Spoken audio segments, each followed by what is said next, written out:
You are living in the most dangerous time in American history. We won't take a single back step. Former professional basketball player is now the Republican Party's choice. Can you imagine Royce White, the U.S. Senator?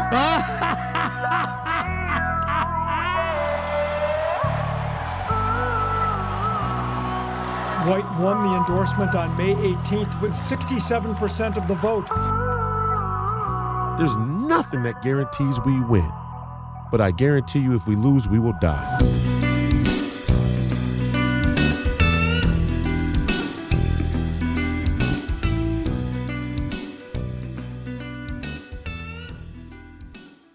Good evening. Welcome back to another episode of Please Call Me Crazy, brought to you by Free People Radio, powered by our favorite sponsor, TireGet.com. That's TireGet.com. You have to buy tires from somebody. You might as well buy them from us. Help fund the movement. Help support the movement. We believe in the freedom of movement, and that's exactly what the establishment wants to take from you now. I'm your host, Royce White, here in the belly of the beast, Minneapolis, Minnesota. And today we have another incredible family and friends guest episode. Last Friday, we had Carmen J.C. by way of Chicago, a young Black American woman out there saying some very necessary and honest things about culture and politics in our country, especially for the Black community. Today, we have her partner in crime, the dynamic duo, Lala Andrews, who is a former TPUSA employee and did a lot of work with Blexit. She's since left Blexit and started her own organization, New Black America. I'm going to let her tell you a little bit about that story and some of the things she saw on the inside of Turning Point USA. I thought she was very fair and not overly critical, but definitely spoke her piece about what she's seen. And you know, this is what media is supposed to be about, in my opinion. And obviously, we love Charlie Kirk and his legacy cemented. And Turning Point, like I said during the episode, you'll see is kind of up in the air as far as where it goes from here and where the engine that Charlie Kirk built, which way it tips the scales in terms of guiding this country and our young people in the right way. Nobody can deny the greatness of what a man so young built, but certainly the direction of this entire country right now is in question. And people like Lala had an inside track, and they have their opinion and their take on the matter. We're happy to host her on the show and get her perspective on that and a bunch of other things as well. Certainly a transformative time in our nation's politics. I liken it to a ball that ricochets, and you could use a pool ball, but you know, if you ever had a marble or some type of harder round object and it ricochets off of a wall, it comes to a resting place sometimes and it oscillates on its axis because it has so much energy and momentum built up in it. That's the MAGA and America First movement. That's the American right in politics today, where we are a nation full of energy and momentum. We are a movement full of energy and momentum. And right now we've hit a stop point and the energy keeps keeping us oscillating kind of on our axis. We're trying to find our bearings. I think interviews with people like Lala Andrews that you're going to see here in a moment help us do that, help us find our bearings, the reality of a younger generation that has a different view on things, such as myself, but our deep affection for this country and the conservative values, the underlying conservative values, not necessarily the foreign policy or the practical application of political ideas or political worldviews, but the underlying fundamental pillars of being American, being a citizen, being a conservative, having values, belief in Christ. So that was pretty much the gist of what our interview was. And without further ado, Lala Andrews.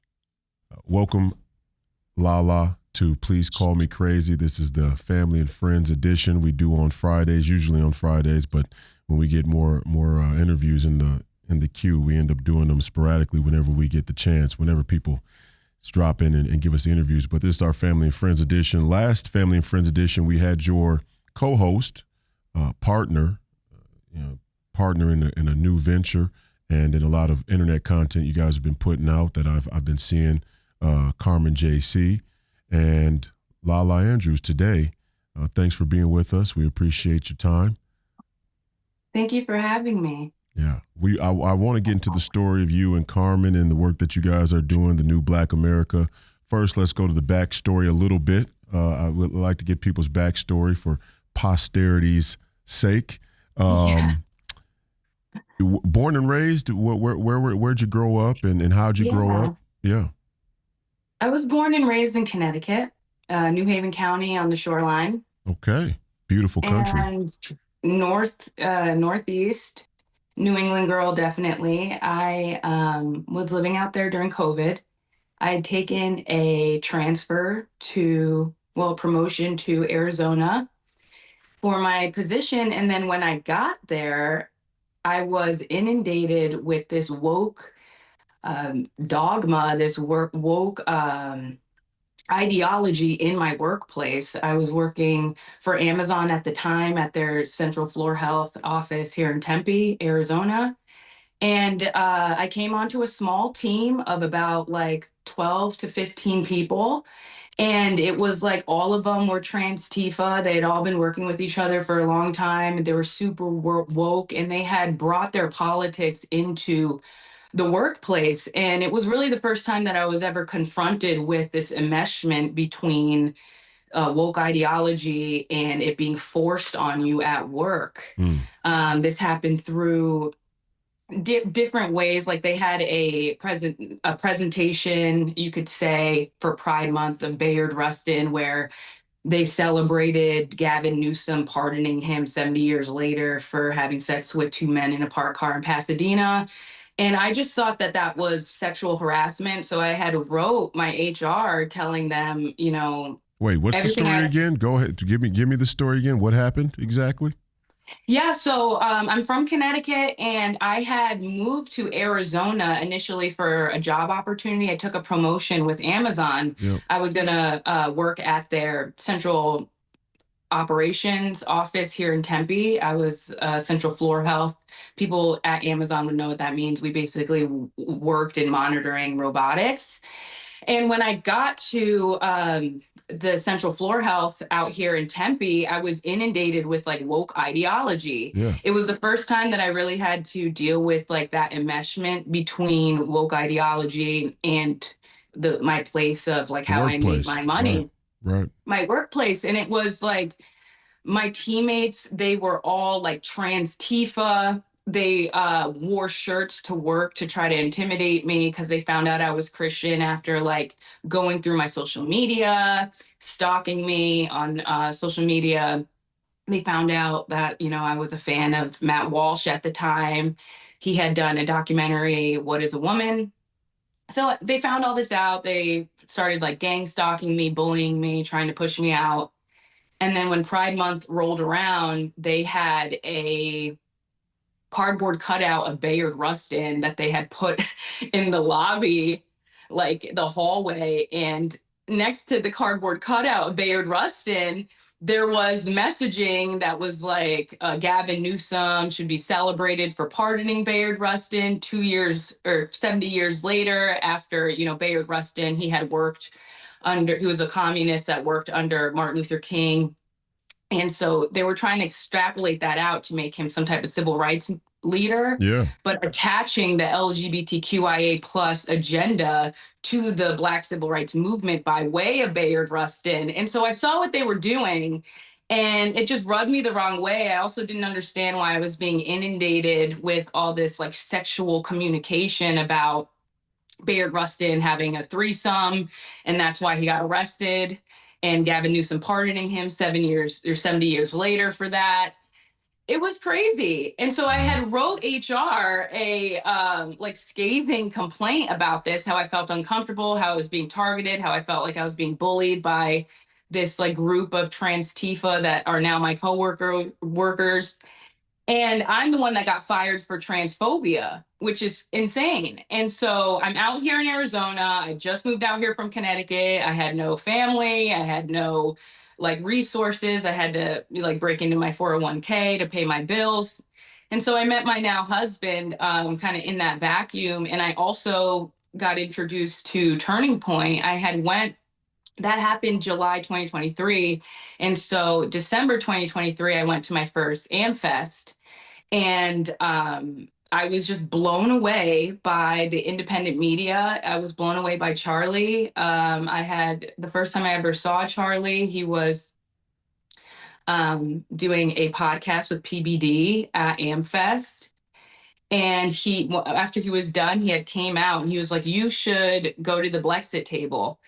So I went to the Blexit table. I'd signed up. I went to the Turning Point Action table and signed up. And that's how I got brought into the Turning Point like apparatus. Yeah.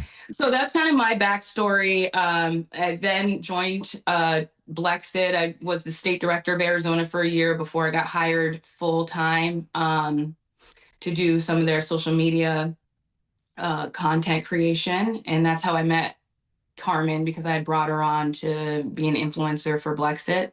I had also worked for Turning Point Action as well, chasing ballots for Trump in 2024 as well.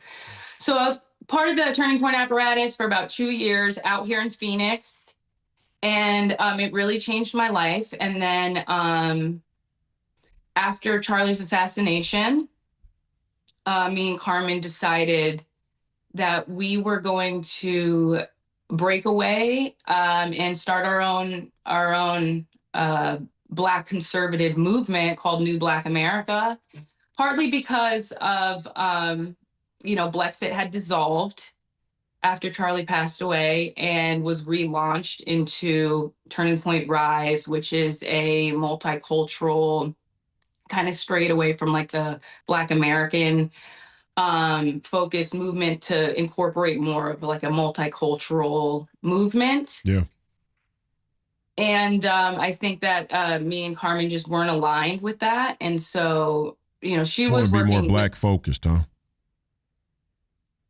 More American focused. Yeah. I think, Black Charlie Americans, used to, yeah. Charlie used to say that the descendants of Hispanic immigrants, or even like, any type of immigrants, they have a different relationship with America than Black Americans do, than heritage Americans do. A lot of these demographics of people see America as an economic opportunity, whereas foundational Black Americans have a different relationship with America, I think. Right. And Amen. Charlie used to say that as well. Amen, and so Charlie. I believed, and because I heard it with his own, like, with my own ears, we had a meeting with him last April, and he said this. And so I just believed that that's what, Charlie would want. Our director at the time, thought differently. And so I just Who was the wasn't director aligned. at the time? Pierre Okay. Wilson. Okay. And I understand where he's coming from as well, because he too, he is half Caribbean, I believe. Yeah. So, shepherding that movement for so long, and then also being, a half immigrant, I could see where he kind of would have drawn that line. And also his middle management were all immigrants as well. Like Renata, she is Brazilian, and, Tania, she is Jamaican. So I can understand where the multiculturalism comes from. That's just It's not different. what It's different. it's just different. It's Doesn't just mean different. that. Yeah, separate but Yeah. same. Still love this country, but a different, and there's much work to be done and much wood to be chopped, and sometimes you got to delegate it properly. You got to be properly organized and focused around specific things, and there's certainly a big difference between foundational Black Americans and Blacks who immigrated, whether it be from the Caribbean, South America, from Africa, or wherever else in the world. There's a difference of being natural born heritage Black American and some of these other cultures. And I want to talk to you about that a little bit more, because it's an interesting cultural phenomenon and development here in recent American history, where the identity of foundational Black Americans has been so emphasized. Let's talk about that in a moment. First, though, give me how it was growing up in Connecticut, if you will. It's funny, my younger brother and sister, they're 13 and 12 years. They're 13. Well, they were born when I was 13. Yeah, so they're 12, 13 years younger than me. And their father is actually from, I want to say he's from New Haven, if I'm not mistaken, but it might be Hartford. No, I think it's New Haven. I think he's from New Haven. I remember when I was about 12 years old going out to his sister's wedding in New Haven. Connecticut. And I remember thinking when I was driving, we drove out there. When I drove out there, I remember thinking this looks a lot like Minnesota. The highways and the trees and everything just really reminded me of Minnesota a lot. But what was it like growing up? Like, what was your family life like coming up, if you don't mind? Yeah. Um, it was really interesting. So I'll just be completely transparent. We're talking about FBAs. Yeah. My mother is Haitian. And so I am first generation Haitian on my mother's side. My father is a heritage American. And so growing up in a mixed house, I saw firsthand the impacts of not assimilating to America. I saw firsthand what it was like for immigrants that come over here. They chain migrate their family members, and then they have disdain for the country. I remember being raised with my mom telling me, don't be like those Americans, don't be like those Americans. And I was always like, what? Like, why? I'm American, my father's American. I can trace my father's heritage back to like the 1700s, like 1761. Mm-hmm. And so it was always just like weird to me that was the dynamic. And then also, I grew up in Madison, Connecticut, which at the time was pretty affluent. And it was interesting seeing this dichotomy between my mother, who came from like a Civil War torn country, she had a strong accent, and she stuck out like a sore thumb in the middle of all these like WASP yuppies, and so it's interesting because my father, like, he was a really nerdy scientist. My mom's this like 6'1" stallion that like has a heavy accent. So it was cool. But I really got to see a lot of different perspectives growing up because of that. And the reason why I believe that Black Americans should really control the narrative of Black America is because I've seen in my life people that are tethers. And some people might even want to include me in that, even though I was born here and I'm half, American. But I've seen with my own eyes people that are tethers that cosplay being Black American, and then they use the Black American narrative to like grift and move up the ladder, especially in the conservative movement for some reason. Maybe it's because the Blacks that are conservative are mostly foreign Blacks. Right. We can have that conversation too. So to fill those roles, a lot of the times you just need someone that looks Black. And what happens a lot, what I've seen from just being in this like Black conservative industry for 2 years, is that they will grift the Black American narrative all the way up to like a super high position without telling anybody that, their background.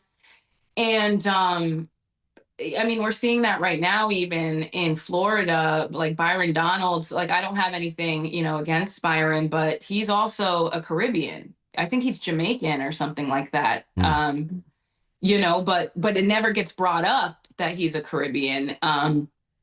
It's almost like, people that wouldn't know or that are none the wiser would assume that he's a foundational Black American. Right. Well, we're still living with it. We're in the conservative movement. We're afflicted by a couple of cultural cognitive distortions, and one of them is all these Black folks are the same, more or less, right?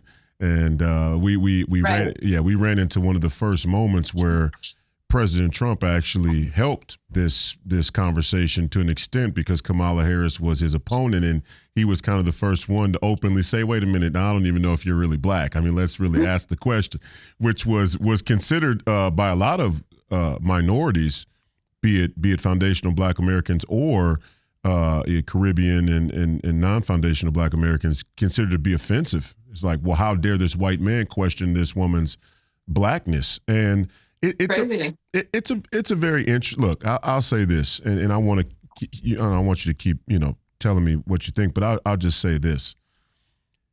It's a very interesting question, and you bring up a very good cultural point, because I've noticed the same thing, that it tends to be Black people who aren't from this country that hold more prominent conservative values. And why is that? I mean, Yeah. And so at the same time where you're like, hey, we see what you're doing, two things can be true at once. It can be true that these people tend to have more conservative cultural values where they come from, but also that there is a slight dishonesty in the way that they represent themselves and their ultimate agenda, and whether or not it's really even connected to Black foundational Americans at all. When you ask that question, you have to also ask, how interested are Black foundational Americans how interested are foundational Black Americans in our own prosperity and well-being? I mean, these are not easy things to answer and parse out as you're explaining. I had this conversation with Lord Jamar actually, maybe a year ago. I was trying to get him to like join this like hip hop project that I was working on behind the scenes. Is that is he is that 5%er Lord Jamar from New York? Yeah. From what was the rap group? His name is Brand Nubian. Brand Nubian, right? Mm-hmm, mm-hmm. Smart guy, intellectual guy, at least trying to wrestle with things. Yeah. Go ahead. Well, I had a call with him last year, and I was trying to like bring him on to this like hip hop project I was working on in the background when I was still working at Turning Point. And he brought up the same thing, and he said, there wouldn't be a problem if Blacks from other countries didn't come here and then start like, browbeating Black Americans and saying how like terrible Black Americans are and how, they're better than Black Americans. And I wish that I could say that he was wrong, but he's not, because I experienced it myself. And this is a big issue when we're talking about immigration and why immigration is such a big problem. It's not necessarily that people are immigrating here. It's the fact that they're immigrating here in droves and they're not assimilating to American culture. And it's not only that they're not assimilating, they're like hostilely rejecting the American culture. Even on the Black side of things. It's not American culture, just American writ large. It's even specifically in the subcategory of the Black community. Yeah, I mean, I remember my mother, she didn't allow, like when I was growing up, she didn't let me like hang out with Black people. Like she didn't let me date Black guys, not Black, but African-American guys when I was like in high school. And I never understood. I always thought it was so weird. It made me want to get to know them more, right? Now I'm married to like a dark-skinned Black dude from Philly. And it's like, and then some good brothers from Philly. Some good brothers from out there in Philly. Yes, the city of love, city of love. That's right. That's right. But and it was because of this like stereotype that a lot of Black Americans have about, foreign Blacks have about Black Americans, that they're gangbangers, they're drug dealers. And, the media and the hip hop culture doesn't really help to dispel that either. But then when we think about kind of the mechanics behind the Hollywood and the music industry, and you get more in depth, you kind of see how it went left. Yeah. That's something that I'm passionate about. That's something that, I've been wanting to work on, that I have worked on to different degrees, this like resurgence of a golden era hip hop. I would love to see it.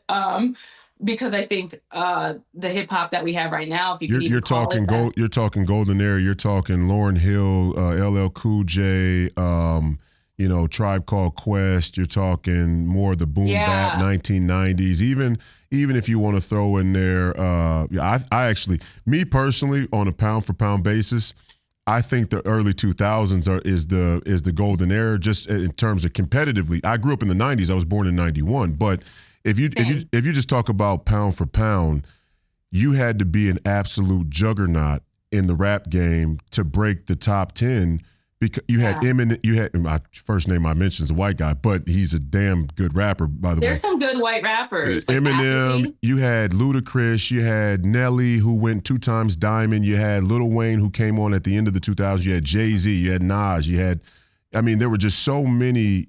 You still had LL bouncing around in there. You had, the shorthand. There's just a long list of just male rappers that were absolute juggernauts in the 2000s. So to me, I think of that as the height of hip hop in terms of pound for pound. But the golden age is the 90s, right?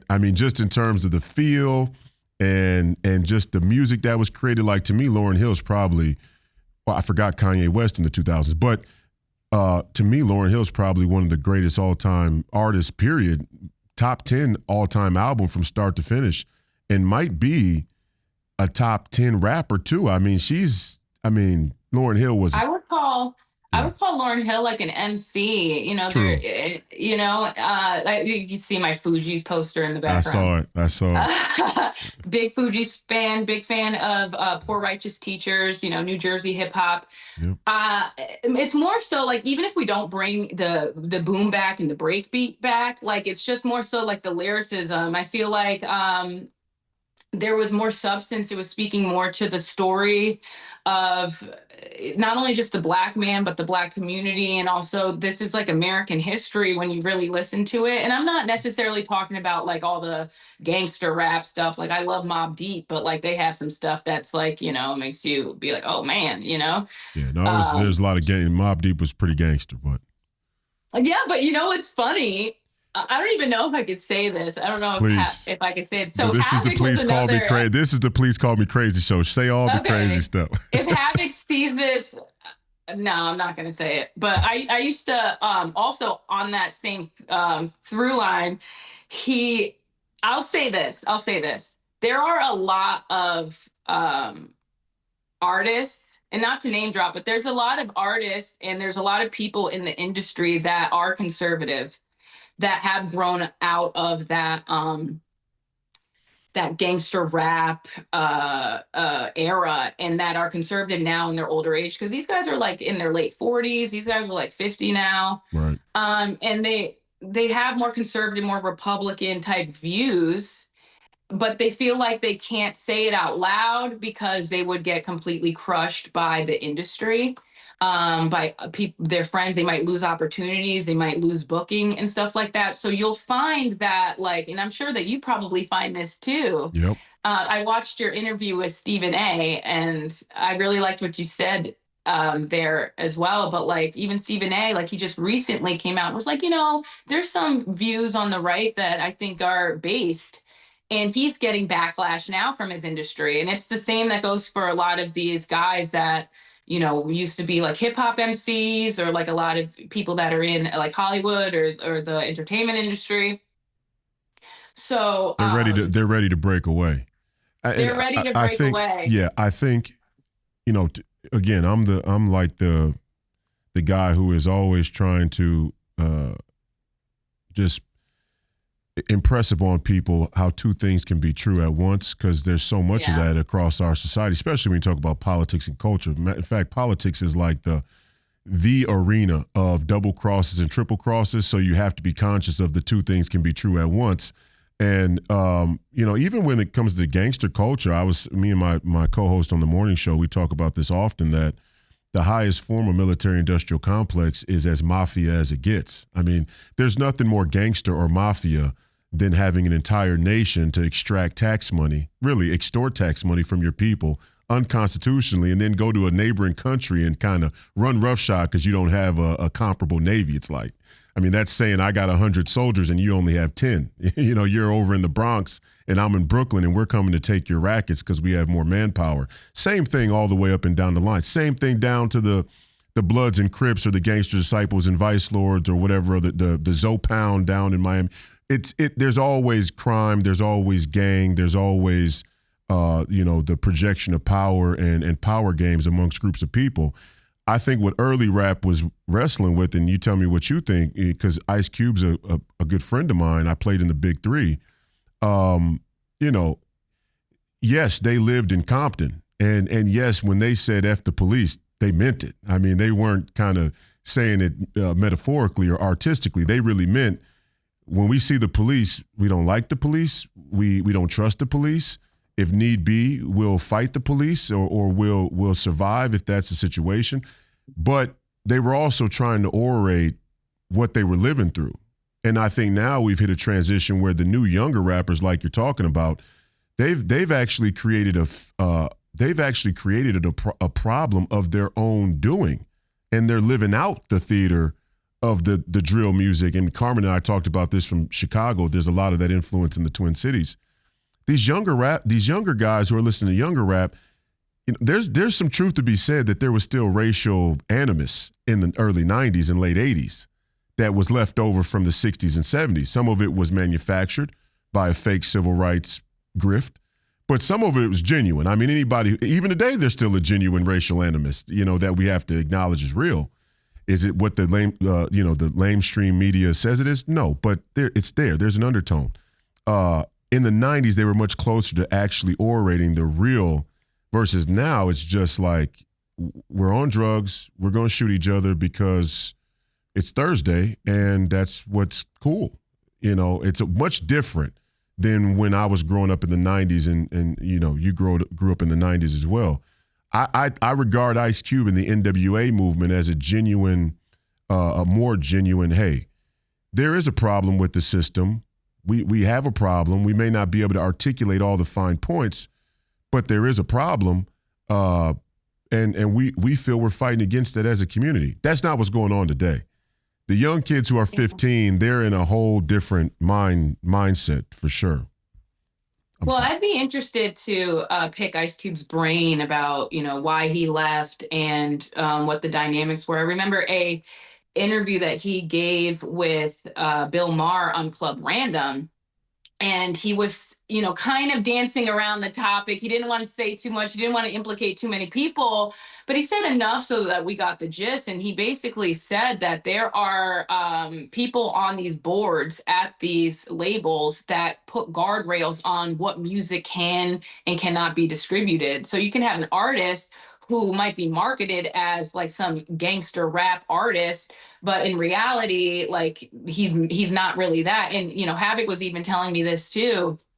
But maybe they're not really gangsters, but they're the money there, or like the label signed them on to make gangster music. Right. And then, Ice Cube went on to say that those same people that are sitting on the boards that are putting those guardrails on these artists of what they can and cannot distribute or what they can and cannot make also have stock in, private prisons. So there's this through line between the stimuli that you project out to the masses that are, you're giving these kids and you're giving your audience this toxic music that is subliminally programming you to be a gangster, to be a prostitute, to be a stripper, to be on drugs, to take Percocet, and you do it over and over and over again for 20, 30 years.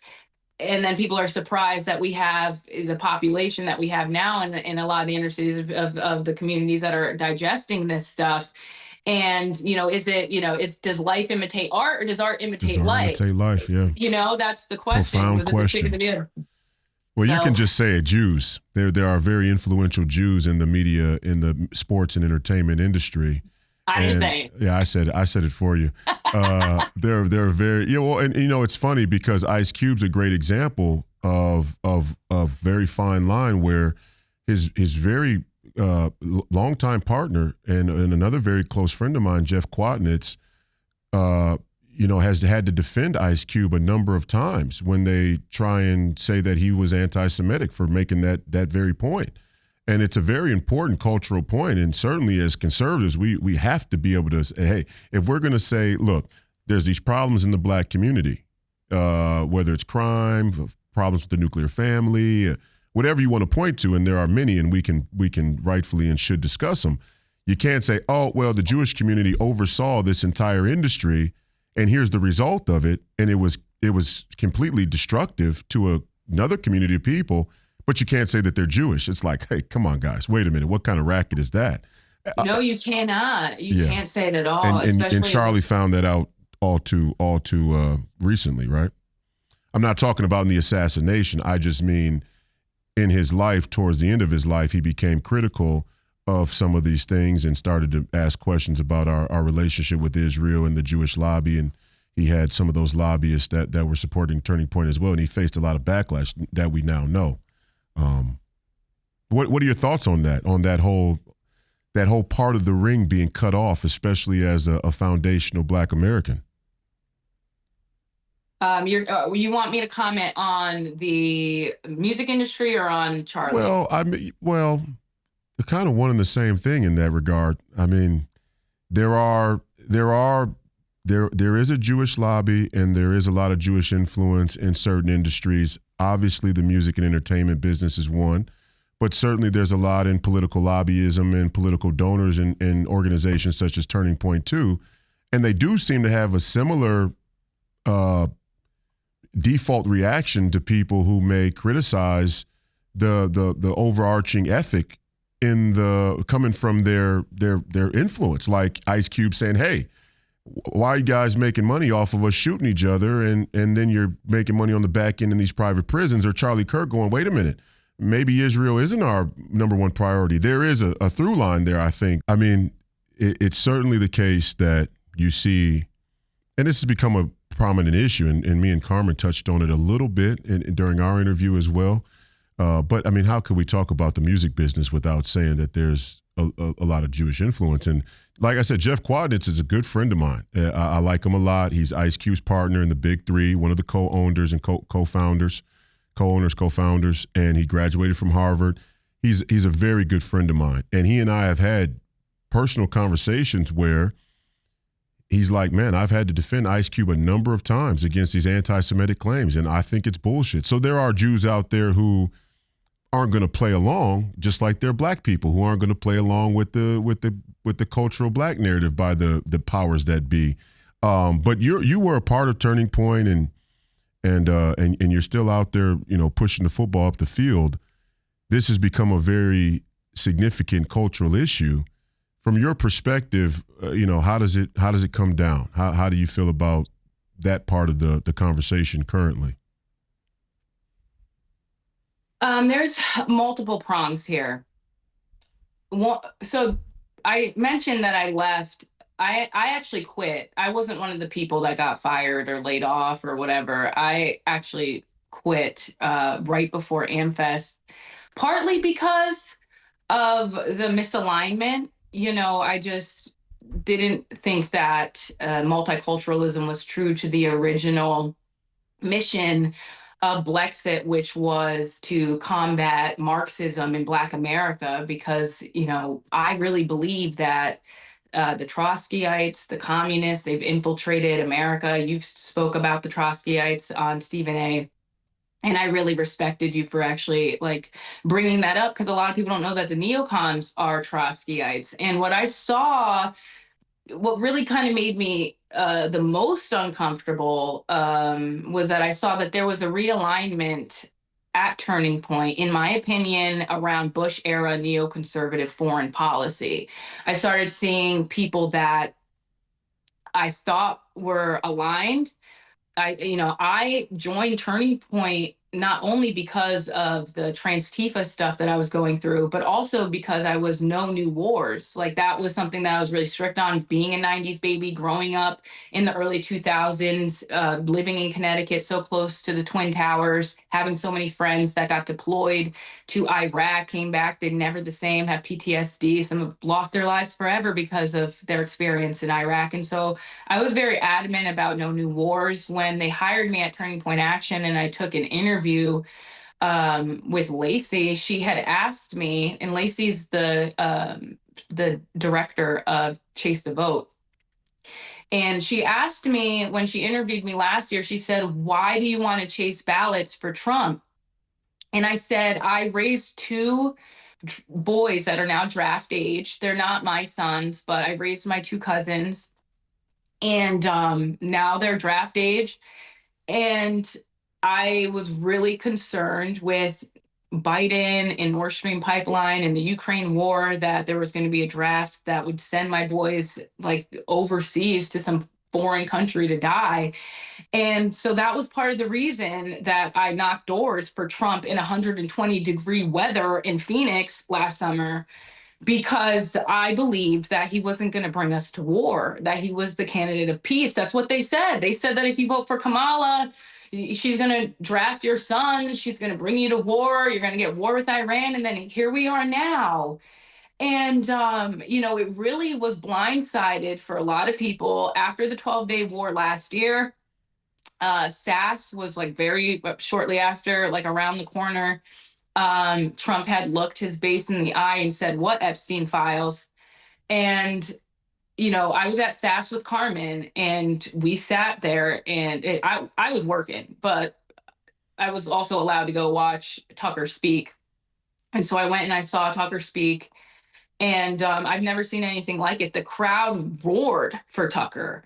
They wanted to hear what Tucker was talking about. Like, he was talking about the interest problem and how it's crushing Gen Z, it's crushing millennials, how, most millennials will never be able to own a house. They might not even get a job at this point with H-1B visas, which this president, is also co-signing.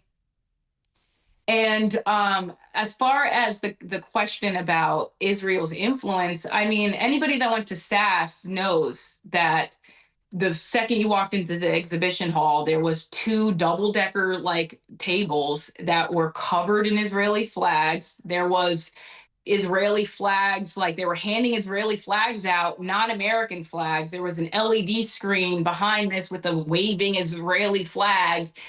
And actually, a Groyper had gotten kicked out of SAS for asking questions to this Israeli table. It could have been seen as harassment, but like, I saw the video afterwards. I didn't think it was harassment. I had a homegirl named Patriotic Baddie. She's this Black influencer girl on Instagram and TikTok.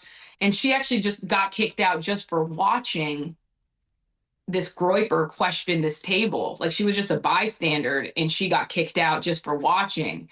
So for people that say that Charlie didn't, like, he was turning on Israel, I got to be honest with you. If he was, it was very, very slight and it wasn't openly. If you want to take like moderating a debate as turning on Israel, because he moderated Josh Hammer and Dave Smith, I mean, people, in my opinion, people are really reaching. Charlie loved Israel and he loved the Jews. People don't want to hear that. People don't want to hear that, but like, nobody wants to talk about the letter that he wrote Benjamin Netanyahu, basically giving him a play-by-play on how to infiltrate American media and brainwash Americans. Like, I say that respectfully because I do love Charlie, but nobody talks about the letter he wrote Benjamin Netanyahu. Yeah. That well, I think when people say, and I never met, well, I only met him through doing his show a few times. Several times I did a show and we talked in that capacity, a few offline conversations. I'm kind of the lone wolf in politics. I'm not a part of all of the the different factions that exist behind the scenes, and as well. Because you're in the thing professionally, so there's there are silos of people. I'm fortunate and blessed that I've kind of been able to stay to myself and do my own thing. Other than being, also having my show on Real America's Voice and being on Bannon's platform a lot, and Alex Jones, just a few individual people here and there. But I've been able to kind of keep myself insulated from the faction, type of thing going on. But I think when people say that he was turning on Israel, I think, and this is a kind of an indictment of the whole conversation, we've set such a low standard. There's such a cultural low standard for what it is to turn on Israel because the expectation is so overt and that you can't even ask certain questions. People view what Charlie was willing to ask as him turning on Israel, which actually isn't probably the case, but it is even more scary, the response he got. And I think that's what kind of vindicates Charlie's intuition and where he was eventually headed because of their criticism of him. If it wasn't the fact, if it was the case that they didn't see his direction or his question as dangerous, then the donors wouldn't have threatened to pull out, and the donors wouldn't have been trying to pressure him for letting Tucker speak and all these other things. Would you agree with that? Yeah, I would agree with that. Like, look, this is where I think, this is my opinion. This isn't like inside information, but I think Charlie found himself in a really hard place because, he started really young, 17, 18 or something like that. And he was raised conservative. It wasn't as if Charlie was like, converted or like had switched in later on. He was raised as a conservative Republican in that ecosystem. And when you're in that ecosystem, it's already assumed that you are a Zionist and you support Israel, you really can't even move up the ladder or really get any relationships or any contracts or any real movement in the GOP. I call it Con Inc., like the Conservative Incorporated, unless you are a Zionist, or at very least you don't really say anything about the Israeli influence on our politicians. Right. And so where I think Charlie found himself at the end was that he had built this entire machine, this behemoth, with the donations, with the influence, with the relationships of Zionists and the Israel lobby. And I'm not saying that I know how much money Turning Point got donated from these groups. I don't know. I didn't work in donations, so I really don't know how much of the donors were Zionists or pro-Israel. But I know that his base and the students that would show up to the Prove Me Wrongs, which I went to several times and worked at them several times. What I do know is that the crowd was continually asking him and probing him, and it was question after question was about Israel and about Israel's influence. And Charlie tried so hard to defend Israel, but honestly, like, they didn't even release a lot of the footage because of the people that are questioning about Israel, because it was just like relentless. Every school that he went to. Is this what Nick Fuentes refers to as the Groypers infiltrated the Turning Point movement? Is this what he means at some of these public events? No, I'm talking about the crowd. There are Groypers at Turning Point. I'm not going to say who, because they'll probably get weeded out, but there are, I like Nick Fuentes. I'm not going to say that I don't like everything he says. I think he's wrong about race. I think he's funny. I think he's funny as hell. He's funny as hell. Yeah, I mean, I like Nick Fuentes, and you can't even say that out loud, or else like people don't want. I have this one homegirl out here. He's 28 years old. Why are you people so afraid of a 28-year-old? You can't. Crazy. You literally can't even say that you like him. He's funny. He's funny, guys. Get over it. Get over it. He's funny, and you guys all know he's funny. Stop it. Well, especially if you work at Turning Point, you cannot follow him. You cannot be seen posting him. Wow. You're going to get talked to by your manager. There's going to be a problem if you do. And you're born in 91, correct? Mm-hmm. And so you kind of represent a bridge between that 90s generation and now what is Nick's generation is a younger, a little bit younger generation.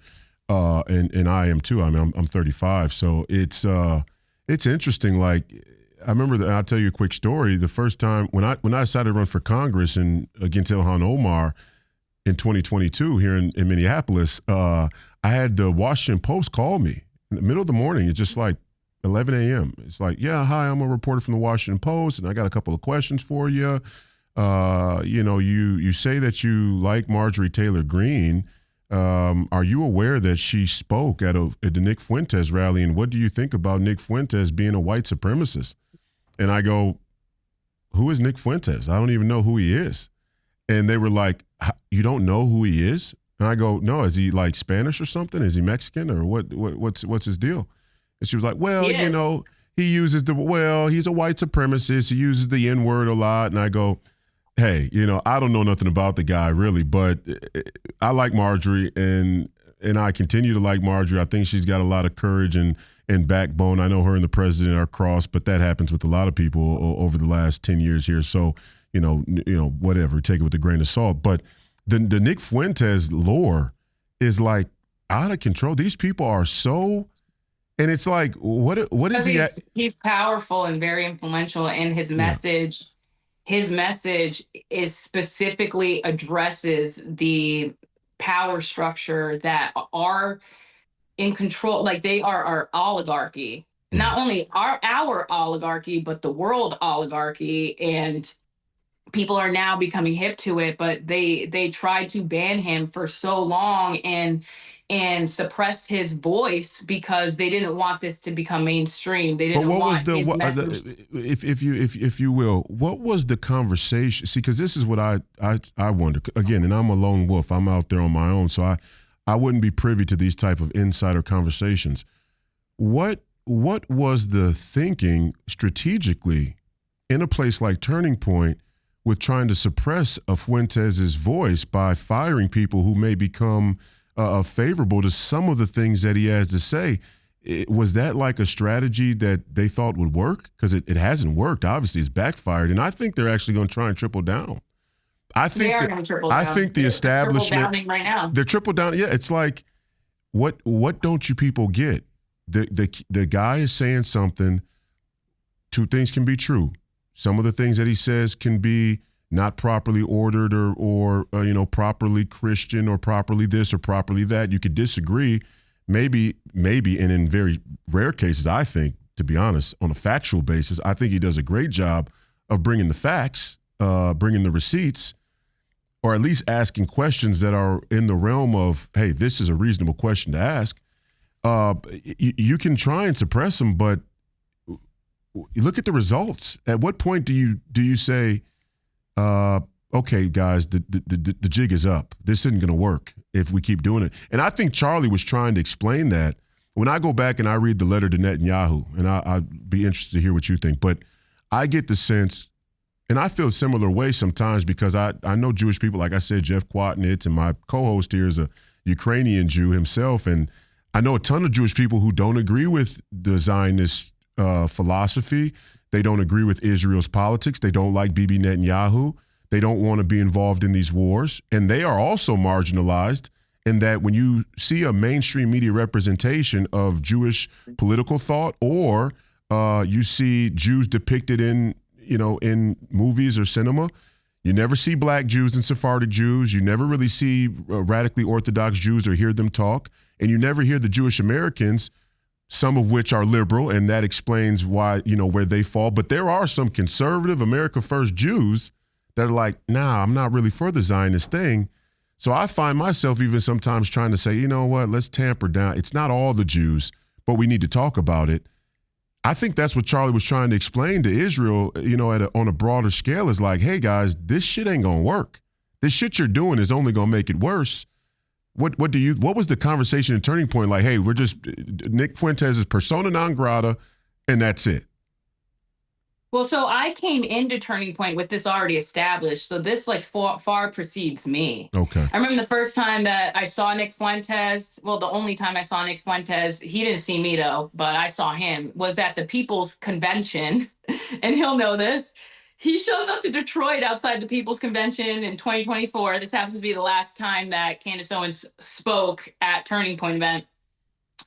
And he comes with like a gang of Groypers, and he's like outside. He tries to get in, and they're like, absolutely not. And there's like a bunch of us like that. I was a volunteer at the time. Was I? I was a volunteer at the time. I hadn't yet gotten hired at Turning Point Action, but I was still a state director in Arizona. But I was at the People's Convention, and there was a bunch of us like inside of the lobby, like looking out to like the front where like the outside area, and Nick was like out there with like I don't even know, a couple hundred people maybe, and he wasn't allowed in, and he was like speaking in front of them. And I just remember like a lot of the OGs saying, oh my God, Nick's here, and they were like, oh, what is he doing, like get him out of here, and I didn't understand, because like I said in the beginning of this, I wasn't like part of the neocon, or not the conservative culture. I came as a result of actually experiencing like trans Tifa in my workplace. That's what threw me into the fight. So 6 months later, when I like see Nick outside and everybody's bugging out that he's outside the People's Convention, I didn't really understand what was going on. The only takeaway that I knew was like, whoever this guy is, he's not allowed in, and everybody hates him. You're not allowed to like talk to them. Like there's stories that are coming in that people have gotten fired. And so you hear these things as a new employee. You hear these things like people get fired for like watching him or posting him. Like you hear like some girl had gotten fired for taking a picture with him. Oh my And goodness. so you just kind of are like, oh, that's interesting. So, you watch him in secret. You don't tell your coworkers you're watching him, like you make sure you don't like any of his stuff on social media, because they do have people that like go through your social media. make sure that you're not, you're acting right. And so that's what people do. They just don't like his stuff on social media and they don't repost it, but they watch it. Like I was watching for the Iran 12-day war last year. I watched Nick every single day. But I couldn't tell anybody. So, you watch Nick and then you show up to work the next morning and you just don't tell anybody that you like him. You don't tell anybody that you watch him because it's going to come with some bullshit. Excuse my language. Like it's going to come with, some, manager, someone snitching on you, like some coworker sending your repost to like your manager, and then they come in and have some conversation with you about like, Nick Fuentes being bad for the vision and bad for the mission. So you just don't even want to deal with it. But then, you tell people that you trust on the side, you like whisper. Like I remember I was on the plane ride home from the Tampa event, from the SAS event, and I sat next to a coworker and we were like whispering about Nick. So it's like, how some people whisper about the Jews? It's like, Nick Fuentes, Nick Fuentes. Like you're like whispering about the stuff you like that Nick says, but you can't say it too loud. You gotta like look both ways and like so now I just don't care anymore. For the record, everybody is everybody in Con Inc. in that conservative echelon of the movement knows that the same whispers happen about black people. Because when you say whisper about Jews, I can already see people going, "What does she mean? Whisper about Jews?" When people whisper about black people, you whisper about people. Stop! Don't act like you don't whisper. No, it's more like it's like it's kind of how Tucker explained it at SAS. It's like, because they hold so much influence and so much power, and they really are gatekeepers when it comes to the conservative movement, you don't know what you're going to say to who, because you don't know whose loyalties are where. Like there was this one example that I have at Trump's rally at Dream City Church in 2024 in June, where I was confronted by somebody that worked at Turning Point. I'm not going to say who, but they had mentioned something about like, I think I said something in passing about Israel, nothing like serious, but something in passing. And it was very like minimal. I forget what I said, but they basically like came up to me and kind of cornered me. This person was from Turning Point Faith. And they were like, "We have to support Israel. You know that, right?" Like looked me in the eye and was like, "We have to support Israel. Like they are our ally. You can't be saying stuff like that." And I just looked them straight back in the eye and I said, "They don't believe in Jesus. Like, what are you talking about? I support Christ and I support America. Like they don't believe in Jesus. Not only do they not believe in Jesus, they have very strong words about Jesus and his mother in their Talmud." So I was like, they don't believe in Jesus, and just kind of like stepped away and like went back to my table. And I just thought that was odd and off-putting. But just like there's people like that work at Turning Point, there's also people like me that work at Turning Point. Right. So one thing that I don't like about this conversation is that people are speaking about Turning Point like it's like this monolith and that they're all like Zio NPC bots. Too big to be a monolith. Too big to be a monolith. It's too big. That's not the case. Like there are real patriots there that love this country, that signed up because, they want to save the soul of this country. I was one of those people. I really believed in that mission. I'm grateful that Turning Point gave me the vehicle to actually do that, to make a difference in my community, which I did, to build a chapter that outperformed every other chapter in Blexit in 2024 to the extent that I got a trophy. If it wasn't for Turning Point, I wouldn't have been able to do that. I wouldn't have been able to have those experiences. I wouldn't have been able to hear Charlie speak as much as I did. Because I was in Arizona, I got to see Charlie every month because he would speak at Dream City Church for Freedom Night. So I really got to understand him and like where he was coming from, travel the country, with him for conferences and different things like that. So I'm very grateful for Turning Point, and not everybody there is some Israeli shill.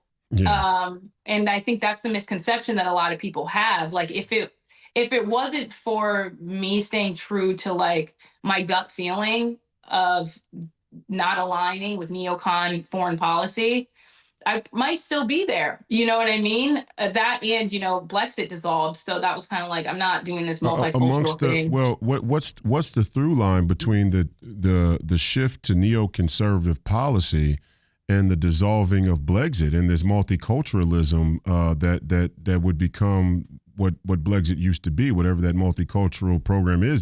Is there a through line? Do you think there's a connection there, or is it just coincidence? I signed an NDA with these people, and so I don't Okay. want to say too much, but What I'm really what I asking you, go know, ahead. Sorry, go ahead. what I know is I heard it with my own ears. I heard Charlie say that he wanted Brexit to stay a mission for Black Americans. That's what I heard. Now, when I brought this up, there was disagreement, and so I just left. I stepped down from my position because we just had to agree to disagree, even though like all those people were in the room with me when we heard Charlie say this. So I can't tell you what conversations Pierre had with Justin. I can't tell you what conversations Pierre had with Erica. Yeah. I know that Pierre's been wanting to do a multicultural thing for a long time. Yeah. And I remember, Charlie saying in that meeting, Pierre had brought it up again. Charlie was like, no, we're not going to do that. Like like I said earlier, he said Black Americans have a different relationship with America than the descendants of immigrants. And if we make this, you do.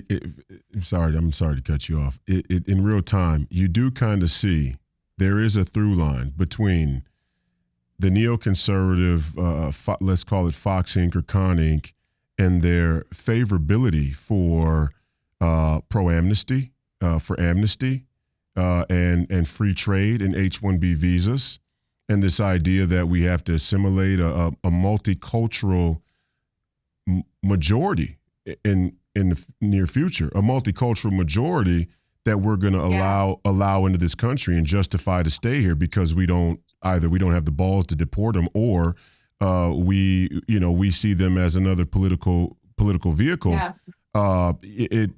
Amongst the black people in Brexit, whether they be foreign black or foundational Black Americans, what was the prevailing sentiment about Israel? Are there a lot of Christian Zionist Protestants in the Brexit cohort of Turning Point, or what's the makeup of that, would you say? Raquel, who is Pierre's one of his senior managers, Pierre recently got a promotion. He's now like the VP of something. So he's not running Rise anymore. Rise is being ran by Renata, who's married to a Jewish guy whose daughter's half Jewish.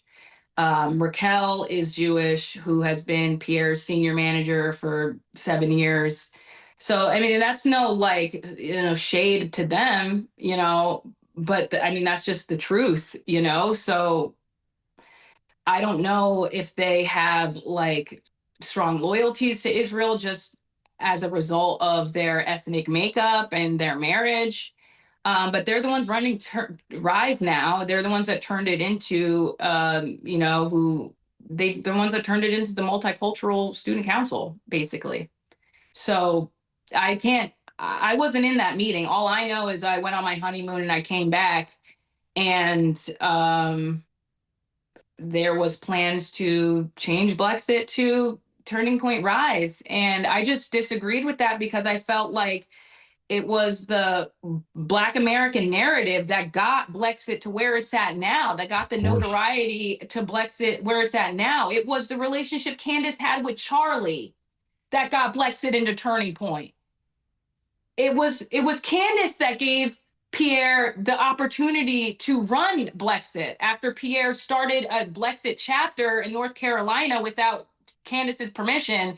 And then Candace found him, and instead of suing him for trademark infringement, she hired him and put him on as a director. And now what I see is that she's persona non grata, and now we she's go to persona non grata. multiculturalism. They are still at turning point, and they changed her mission from Black America to Multicultural Student Council. And that's no shade. Some people might think that's okay. I personally disagreed with it. That's why I left. Yeah. Even being someone that's mixed, because that was not the mission, in my opinion. And so me and Carmen left and we started our own thing. And now we're doing social media content for New Black America. Yeah, doing great social media content. But more broadly, even outside of the hierarchy, just more generally in Turning Point, what would you say that the Black sentiment is on foreign policy? Is it more America first, or is it more neocon foreign intervention? I don't, to be honest with you, this is no shade, but I don't really think that they're very well read or well versed in foreign policy. That's not their line of country. That's not their line. That's not their line of They're more, we got to defeat Marxism in these Black communities, right? Well, that's what Blexit was. I don't really know what Turning Point Rise's mission is. Reading their mission statement, it just seems like, if you're brown and you're a minority, join our team. That's kind of what it seems like. If you're, brown, come here. This is Turning Point Rise. It's for the Asians. It says on their websites for Asians, Latinos, and Black America.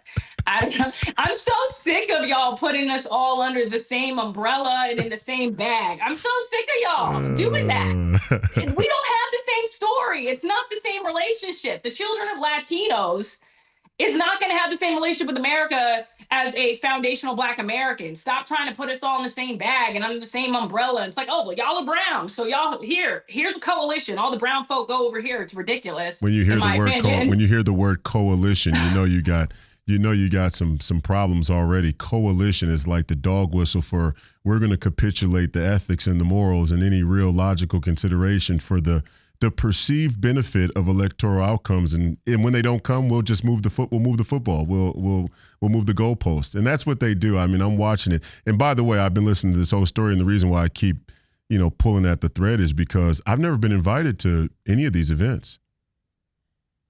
Well, the only person would have been invited if I was there. I would have invited you. Thank you. The only person who's ever invited me to AmFest or Turning Point USA or any of these events was Bannon, and Bannon said, hey, I have this much time. I'll give you some of my time to speak. And I just said, you know what? If I'm not invited, if we have to jam a square peg into a round hole, it's all right. I mean, I don't even need to go. But I've never been invited. I'm one of those people who was early flagged as anti-Semitic. And I just asked a question, and you tell me what you think, just from your personal experience outside of the political machine. When you meet people on a daily basis, would you say en masse that the tent for the Republican Party, the MAGA movement, America First, the entire American right wing of politics is getting bigger through the neoconservative and pro-Israel view of things, or the America First and what has now been, ran through, Nick Fuentes and the Groyper end of things? Which view is actually growing the tent so far as you can tell when you're out there in public with real people? Yeah, I think MAGA died with Charlie. Straight up. I think MAGA died with Charlie. Charlie was the big tent. That's what people don't understand. Charlie was the coalition. This wasn't a Trump coalition. Like, it was very, at least from my vantage point, because I was at Turning Point. I, got brought into all this at AmFest. AmFest 2023, there was independent journalists from all different scopes. There were people that were Alex Jones, and then there were the, Ben Shapiro's. So there was enough space. Charlie made enough room for all of those voices to be heard, and we might disagree, but then we debate. Yeah. And that's what brought people in. That's what was attractive to people, was that, you had the neocons, you had the isolationists, you had the America Firsters, you had the Zionists, and people were able to, people didn't really debate Israel at that point because it was right after 10/7. But, there was conversations, there was talk, there was talk about, why did it take the IDF so long to get to the border, and I don't even want to go into that for too much, but Yeah. I think that's what grew the coalition. That's what got Trump, to get me to knock doors for him in 120-degree weather. Like, anybody that knows me knows that I'm kind of a princess when it comes to stuff like that. But I mean, I was ready you to look knock like doors. you look like you burn easy too. I do burn easy. I do burn easy. Yeah. They had me out there knocking doors. Tyler had me out there knocking doors in 120-degree weather for Trump. And in Phoenix sun. And I did it sweating, just so nasty. And I did it proudly. And I did it because I thought we weren't going to war. That was the whole thing. That's the reason I gave to why. Sorry to get so passionate and loud on the microphone. Please. I'm just Yell away. Believe We all feel it. Well, here I'll play devil's advocate. Should be even not even say it that way, but yeah, because Christians shouldn't invoke the name of Satan or the demonic lightly. But to give the other side of the coin, and I'll say I ask these questions. I like to pose questions that just give us the broadest view of the thing as possible. And I'll start with one that's more fundamental, like about American citizenship. I ask you, and I've been saying this the last couple of days, because I genuinely think we're in a minority now. I think we have outkicked our coverage. President Trump outkicked the coverage. The MAGA movement, the America First movement, outkicked our coverage philosophically and psychologically. We have an intuition that something's gravely wrong in this country, but what we actually should do about it is still up in the air. And we're like a ball. If you ever seen a coin or a ball get knocked off of a wall, and it finds a spot and it sits there, but it oscillates on its own axis because of all the momentum and energy. That's us as a movement. We're spinning, on our own axis right now, trying to find our bearings. And, for example, like, let's say, like in the conservative movement, we talk about patriotism and the Constitution and we the people as a philosophical idea. The will of the people should prevail. Well, what if it's the case that 80% of the people in this country actually have been brainwashed to believe we shouldn't have a country anymore? Is it still incumbent upon the commander in chief or even the military to hold this country against the will of the majority? This is a very, very tricky question. And I only ask it as a preface to say this. If President Trump had not done the obvious deal with the Israel First lobby, would he have won? And I think the obvious answer is no. And that's an indictment of our system and of our country and what we've allowed this country to be. But as a practical and strategic matter, I don't think President Trump had a choice other than to do the deal that he did with the pro-Zionist lobby, because if he didn't have that support, I don't think that they let him win. And I do think they let him win. I think they let him win, and the quid pro quo was, you're going to keep Israel in the purview of your agenda, and if we can, we will strike the greater Israel pursuit. And and as a broader plan, we can wait President Trump out. I mean, he's only going to be President Trump for so long. And if we can get to the other side of his vitality, his youth, his ability to be able to lead this movement kind of out in front, if the Charlie Kirks of the world start to fade, either through assassination or censorship, then we can start to steer this movement, like you said, back to a neoconservative Bush view of the now captured MAGA movement. What do you think of that? Do you think he could have won? And is it important for him to win in that situation? I struggle with this myself, and I would never take $1 from AIPAC. And the first person that came to me with a pro-Israel approach is just as likely to get spat on as they are to get a handshake or a quid pro quo. But that's just me. I'm radical like that, right? But, do you think he could have won? And do you think Charlie could have built Turning Point into what it had become without the help from those Zionist donors?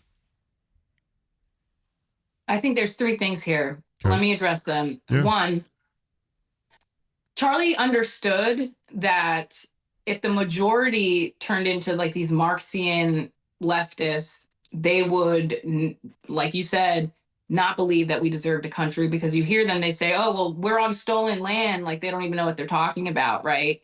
They don't know that we bought the whole west side, like from the Missouri all the way to the west side. Like we bought those in treaties, like the American-Mexican War. They don't really know their history when it comes to that. So, they'll say things like nobody's illegal on stolen land. This is what the left believes. And so Charlie understood that. That's why the programming is so important. That's why Prove Me Wrong was so important. That's why showing up every day on the podcast to talk to your base is so important, because you have to intervene. There needs to be an intervention between this liberal indoctrination that comes down through the universities into generations after generations of students going through these institutions. And then when they come out, they go into the workforce, and then people like me have to deal with trans Tifa in my workforce because you have some liberal idiot who's like the manager of HR, telling you that men should wear rainbow tutus and pass out candy for Pride Month and celebrate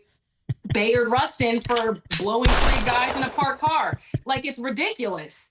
So he understood that.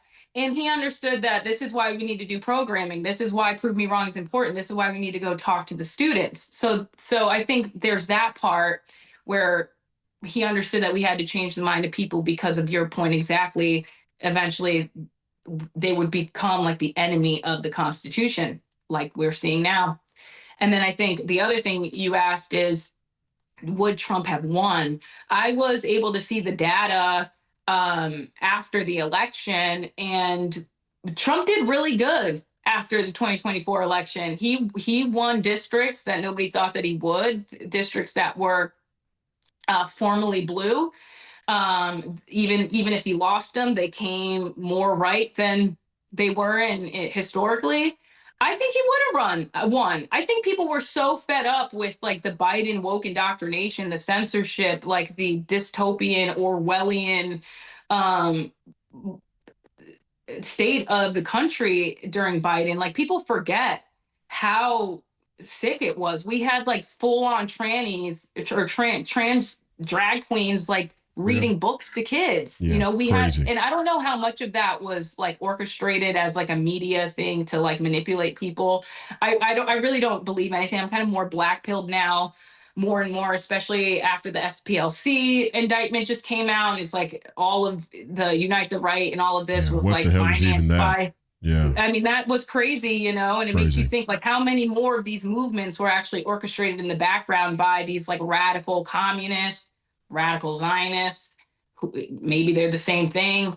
Who even knows? It could be that they're Trotskyites. The transgender jihadists, the transgender communist jihadist Zionists could be one unified dark money movement, which is horrifying to think, and it actually supports the idea or what we see as the WWE theater of two-party politics, right? The dog and pony show that's put on for us every day in this country. It actually supports that theory, but we'll wait to find the smoking guns. The SPLC is one of them for sure. Yeah, that's a whole conversation that we can get into. Just exactly what is the neocons exactly? Are they conservative or are they, socially liberal and just pro-war? So like we can kind of like maybe get into that, maybe another conversation. But we'll have to do it. I'm enjoying this. I know you probably have some stuff to do. I knew you would like. I knew you would like it if I name drop Trotsky, because I watched that Stephen A. Smith interview with you, and I was so he actually knows what's going on. He's not one of these like pump fakers. Oh no! I am the Black Plague of the neoconservative movement. I'm the guy that they go out of their way to smear because they know I read well, and I read the white papers. I can read declassified documents. I can go back and read the history. I can read Irving Kristol's biography, where he says he goes from in his commie-loving son, Bill Kristol, who's over there, banging the war drums for Israel. He's all pro-Israel, but then he's pro-Mom Donnie. It's like, what kind of racket is this? You're a traitor, is what you are. I mean, in so many words, you're a traitor. But we'll let President Trump decide who the traitors are and who aren't, because he's the commander in chief. I'm just a black guy from Rondo, St. Paul. The SPLC kind of like this indictment, if it's true, If it holds up in court, there's, conversations that it might not. But if it does, it clearly demonstrates that the same money is funding both sides. Right. So just like, you went viral a couple months ago because you said in an interview that there's no such thing. There are no party lines. Two-party system. Yeah, there are no party lines. Exactly. And this is exactly what we mean by this, like, is it all just an intelligence operation? Like, who really even knows? But back to your question about Trump winning in the neocons. So, yes, I think that he would have won regardless whether he took that money or not, because people were over, like, the dystopian Marxist, like, tranny world that they were living in. It was just insane. It was like these, like, transgender Nazis. And honestly, I used to never have an issue with trans. I really didn't. But I miss the old school trans. I really do. I miss the old school trans that just kind of stayed in their own enclave. They didn't really bother anybody. They did their thing, and you barely even saw them. And if you did, it was just like, oh, there's a trans person. But then during Biden, it was like a machine was put behind that. There was marketing. And I think people just got sick of it being shoved down their throat, especially at a place of work. That's what made me radical, was because it's like, why am I getting this shoved down my throat at work? Like, this is sexual harassment and nobody cares because HR is ran by a bunch of Marxist communists that were educated at some liberal university. So there's that. But then there is, can the neocons do it over again in 2028? And the answer is no. No one's voting for the neocons anymore. It's over. That's why. Well, wait a second. Wait. Let me offer this. Okay. Let us pray that it's over, because and I say this, and this is when it gets real spooky. You think CIA, if there's anybody who's keeping a running tally of how many people are actually in the country and what the real demographics are of these fake or stolen elections, it's the CIA. It's the intelligence apparatus. It's NSA, right? These are the folks who are actually keeping the count. And when I look at numbers like their like here in Minnesota, there's conservatively estimate 1.1 million low propensity Christian conservative voters that didn't even cast a ballot in 2024. Nationwide, around 30 million, estimated 30 million Christians that didn't cast a ballot in the presidential election. I start to ask myself, are these people about to rally a Christian Zionist movement and bring in these other 20 million low propensity voters? At least it's possible. Or even if they don't, let's say they're not going to actually vote, okay?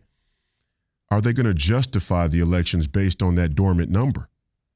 I don't know. I don't know what their plan is, but I do know there's reportedly 30 million Christians in this country that didn't vote in 2024. And then I'm like, well, what's the crossover between those low propensity Christians and Christian Zionism? Well, you would find it to be probably close, because the Christian Zionist motif is disconnected from national politics. Right? Their Mecca is Israel. Their Vatican is Israel, and they often justify their non-participation in American politics based on the idea that, all of these, their thing is supranational. And it's just like, if that's the case, maybe they got a trick up their sleeve. Maybe we need to be more worried than we think. Maybe they're actually going to try and steal the next election from the right on a Christian Zionist Spengali, as they call it. I hear what you're saying, and I can see where you're coming from, like your logic behind that. I think I would disagree, only because polls show that America in general is completely disenchanted with the whole Zionist Israel conversation. Yeah. Like, you can't even bring it up to anybody under the age of 35 without them cringing and just honestly wanting to throw up. True. Like, nobody is trying to hear it. No one's trying to hear it on the right or the left. That's why they hate Nick so much, because Nick is the archetype and represents what is coming, what is inevitable, what they will never be able to stop.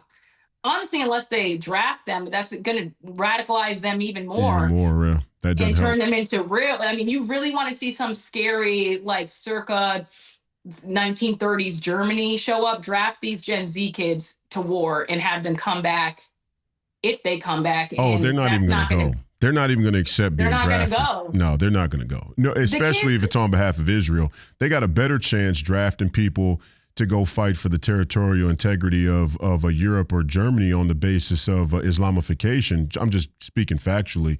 And they don't even want to go for that. I mean, there's no way they're going to draft Gen Z men to go fight for Israel. I mean, They're that's already just talking about it. Alex Karp is over here, like the founder of Palantir. He's over here, like they're delusional, like promoting a draft. He's like, oh yeah, I think a draft would be great. Yeah. Alex Karp, you know, the founder of Palantir. It's insane. You know, him and Peter Thiel, the Antichrist lover. It's just kind of insane. I don't the back to the conversation about Charlie and where he was at, you know, at the end. Yeah. And I was trying to make this point, but I think that we got stared off, but this is a good segue back into it. Yeah. Charlie was faced with the reality that his base, the people that he was trying to reach, the male students of America, he was coming to the realization that they were anti-Israel, and that was just like, they were willing to die on that hill. Like, the Israel question is the issue of the Gen Z generation. There's no going around it. You have to go through it. You have to have this conversation. And it might mean that, you know, in 10 years, our relationship with Israel is going to change drastically because of the people that are going to be in these positions of elected, you know, members of Congress. I think Charlie, in my opinion, and you could see this even in the struggle session after SAS that he had with Andrew Colvett and a roundtable of chapter leaders, they're over it. They're over Israel. They have very good arguments that stand in debate. And I think it's just harder and harder to put the wool over people's eyes and pretend that this is, you know, our most dearest ally and we need to support them at all costs. Dallas, small towns in Texas have to send millions of dollars over to Israel, you know, and it's like, are we working 40 hours a week? Are we working up to 80 hours a week? Some people overtime, busting your butt, like blood, sweat, and tears to provide for your family just so you can get taxed 30%, and 30% of your money can get sent to foreign wars in the Middle East for Israel. Like, people Ridiculous. are over it. What's the difference between that and slavery? I don't think that there really is. Yeah, only a degree of separation. Only a degree. Very little. It'd be one thing if we were being taxed for things that help Americans, but we cut Medicaid, or we cut USA. I mean, I'm a fan of the USAID stuff, to be honest with you. I was a fan of Elon Musk and cutting USAID, so I'm not going to go there. But I just feel like we're cutting healthcare for Americans, but we're funding the military-industrial complex, and the Gen Z sees right through it. They're way smarter, I think, than any other generation because they have information at their thumbs. Whereas, like, even me and you, like, when did we get computers? In like 2007 or something, to maybe 2005. Yeah. I don't really remember, but it was like the Rainbow Max started showing up at the public school, right? The dial-up. Remember the dial-up? And it was like AOL. You know, you called someone, you heard them, you know, on the phone. So it wasn't like we had smartphones and we could research everything. I mean, those didn't really even come around, I think, until after I was in college. So like, come on, like we were playing ABC, Minesweeper, and SimCity. Yeah. We were playing Snake on the Nokia block phone. Right. So That's right. Gen Z grew up in this environment with information readily at their fingertips, and they're just learning about history and all different aspects of things that we weren't really taught about the Ottoman Empire. I mean, I'm bringing that up randomly, but it is kind of relevant to where we are today in the Middle East. It certainly is. And no nobody pun talks intended. about that. Yeah. Nobody talks about how Jews flourished in the Ottoman Empire for centuries, you know, and then they want to talk about how they can't live under Muslim rule. It's like, didn't you guys escape the Inquisition to seek refuge in the Ottoman Empire? Like, what are you even talking about? Weren't the Persians, like the ancient Persians, your ally against Rome? Like, what are you talking about? Like, where did this hatred from Iran even come from? Oh, was it Mossadegh? Like, it's just, people don't really have a you can't even talk concept. about you can't talk about history, and you really can't even talk about scripture, and that's That's the greatest affront, in my opinion, as a Christian, and I'm Catholic, and so I guess that makes me persona non grata too, because now there's some global civil war between Protestants and Catholics. It's like, guys, come on. I mean, you'll do anything to avoid having to just take your country back from communists and Marxists and Zionists. You'll find any reason, anything we can divide ourselves, any line we could divide ourselves along to avoid the tough decision and responsibility of citizenship and nationhood and sacred honor. We'll find it. But you can't even talk about scripture with some of these folks, and it's like, okay, so where do you sola scriptura? Where do you get off taking that passage and then telling me your interpretation of the scripture? Okay, first of all, no, absolutely not. Secondly, and I was going to mention to you, in the City of God, St. Augustine says that a brief and true definition of love, of virtue, is rightly ordered love. A brief and true definition of virtue is rightly ordered love.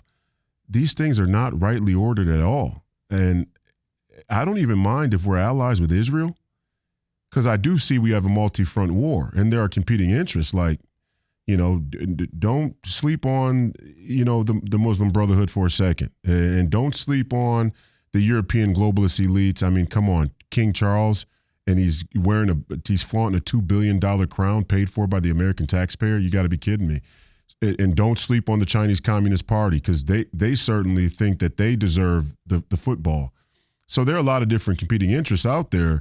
But, and I've said this before, I'm like, if Israel could take the entire greater Israel footprint and, go ahead. It's your deal. We just aren't going to pay or send our sons or daughters to do it for you. You're not going to parasitize the American people the way the Japanese wanted to parasitize the Chinese for your conquest. That's just inappropriate. It's not properly ordered. If you want to, expand your territory, that's your sort of God-given right to attempt to do.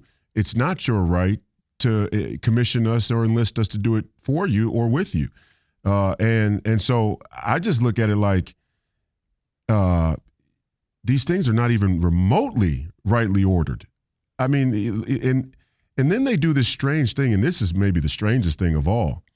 They take FBAs like us, and they say that they're trying to appeal to us for electoral strategy and results. It's like every campaign, it's, how do we get more black people to see the history of the Republican Party and Frederick Douglass and, the first 23 Congress members of the first black 23 Congress members were all Republicans, or whatever, cultural or historical thing we want to point to.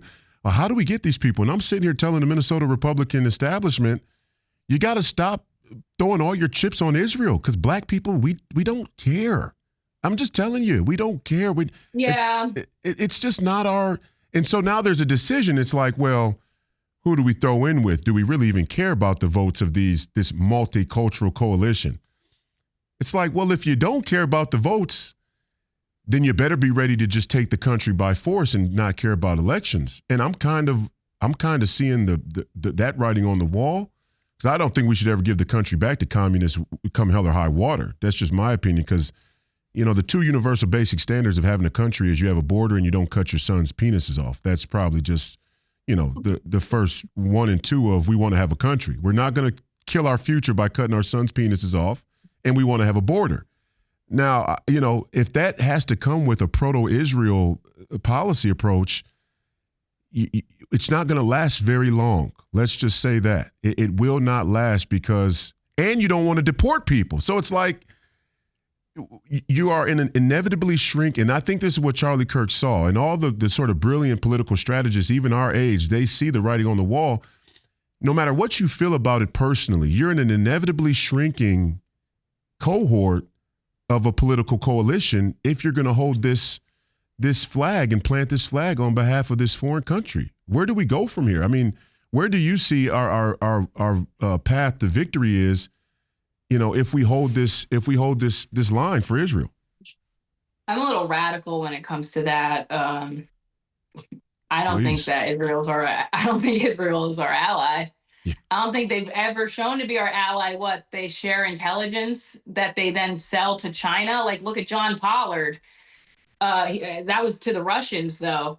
But, you know, John Pollard was an American dual citizen spy who stole our secrets and used them to further the Zionist agenda in Israel, sold them to the Russians. And then he was pardoned and allowed to get out of prison. And now he lives in Israel, like, with no problem. Oh, and yeah, he's you can just sell out the American people. And he's still talking to Mike Huckabee, rumor has it, which is. Oh, I believe it. Did you see the treason. Tucker interview with Mike Huckabee? It was like so grotesque. Brutal. Yeah, brutal. It made my stomach turn. I was like, oh my goodness, we have representatives of America that are this cucked by Israel. What is even this? What is this?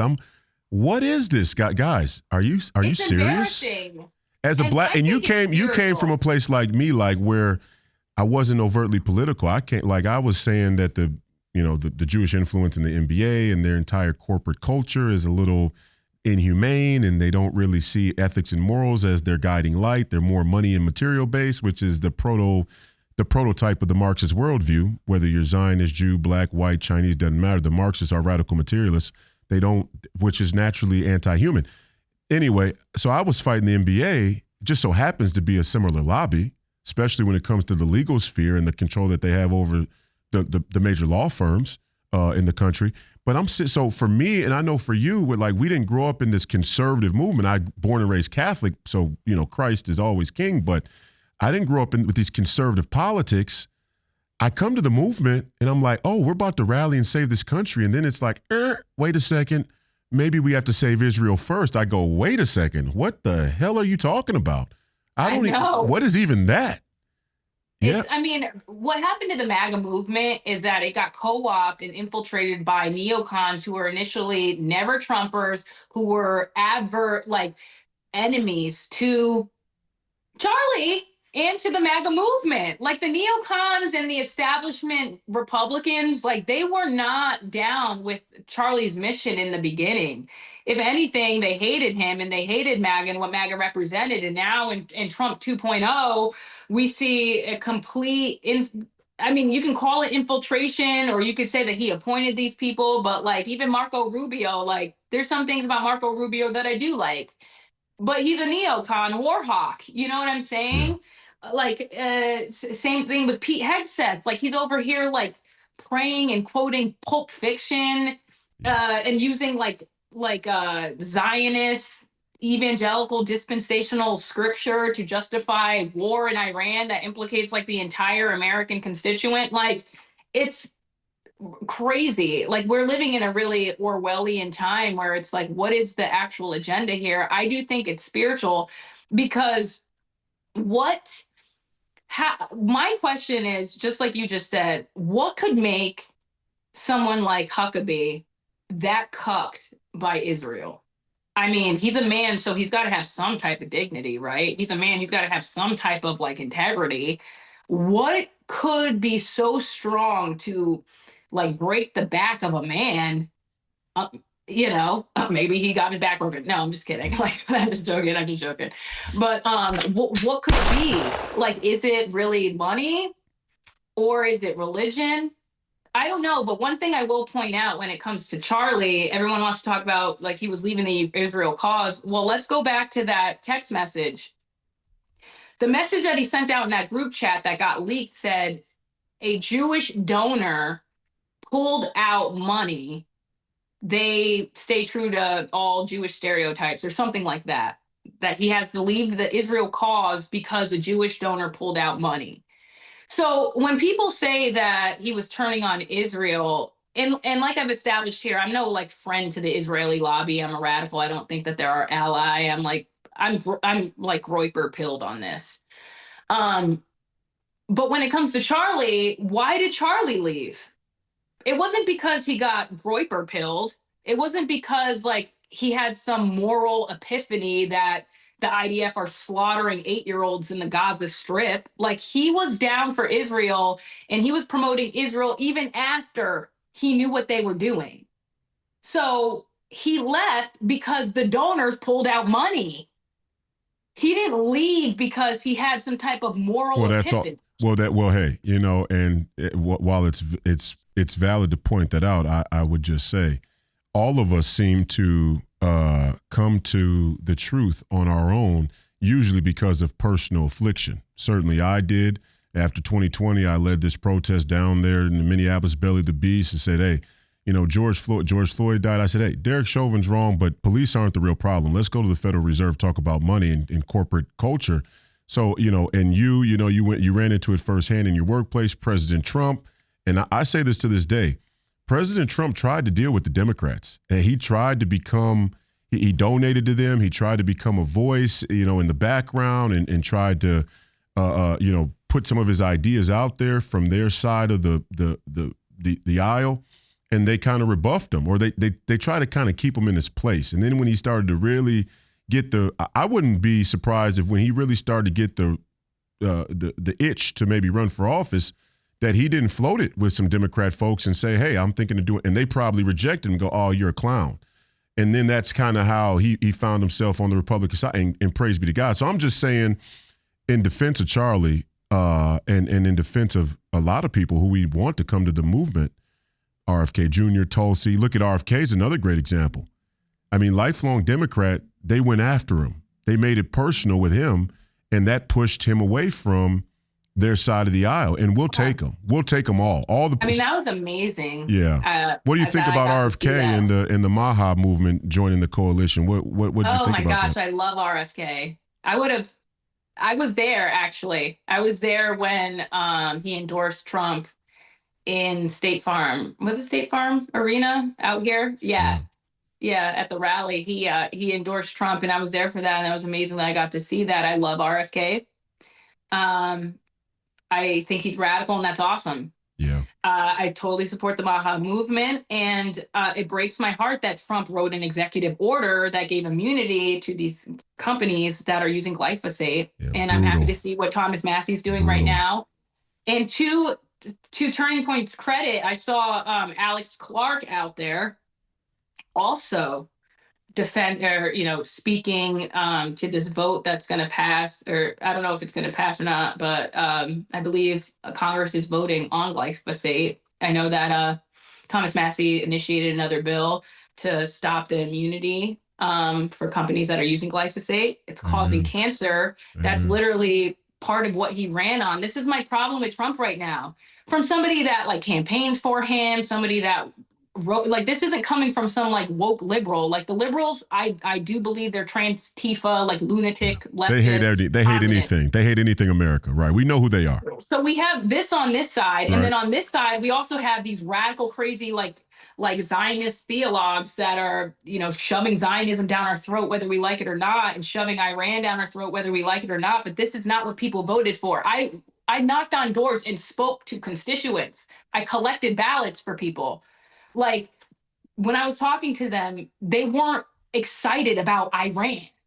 They didn't even cross their mind. It didn't even get brought up. The talking points for the 2024 campaign, there was not one time was Iran mentioned. If anything, it was no wars. And then when it comes to Maha, a huge portion of the voters were independents that voted for Trump because they believed Maha was going to have a strong foundational place in the policy of this administration. And that's why people that were in Kennedy's camp were okay, well, if Bobby's going to endorse Trump and he's going to be the secretary of HHS, then maybe he's actually going to be able to do something for the American people. Maybe he's going to actually be able to do something about chronic health. But now we realize that it's way more complicated. It's not just we can elect somebody to appoint someone to, take down these corporations that are killing Americans. Now it's those corporations, somehow they have some type of influence over our president, maybe in the form of Lee Zeldin, who just testified earlier this week. I think AOC, I'm not a fan of AOC, but I got to give her credit on this. She drilled down on him and was yo, did you take a meeting with these people at Roundup to try to like soften the deal? Did they thank you for getting Trump to sign this immunity? Yeah. To reverse But that's their what they stance, the EPA's stance on Roundup. Go ahead. Respectfully though, that's what they do too, right? They'll send a, and this is my one criticism of Nick and the rest of the Groyper movement and the America Firsters, even Tucker, who I think is saying a lot of things that are true. I can get there 90% of the way. Anytime you go to join hands with people who mock Christ, I'm out.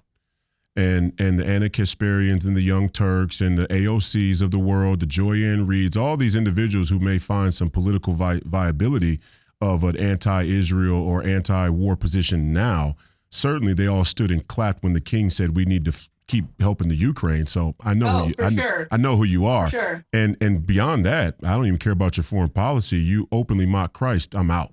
So let's get to it. I'm no fan of AOC. No, I know. I'm just clearing. I'm not here like. Yeah, they do that though. They do that. They hit you with one person who runs out in front, and they articulate what they already know is the policy flaw because it's one big club, and then she's supposed to try and rally the sort of she's supposed to be the antagonist of the political football at that time. And I just see it clearly, like people do it all the time. They run folks out there.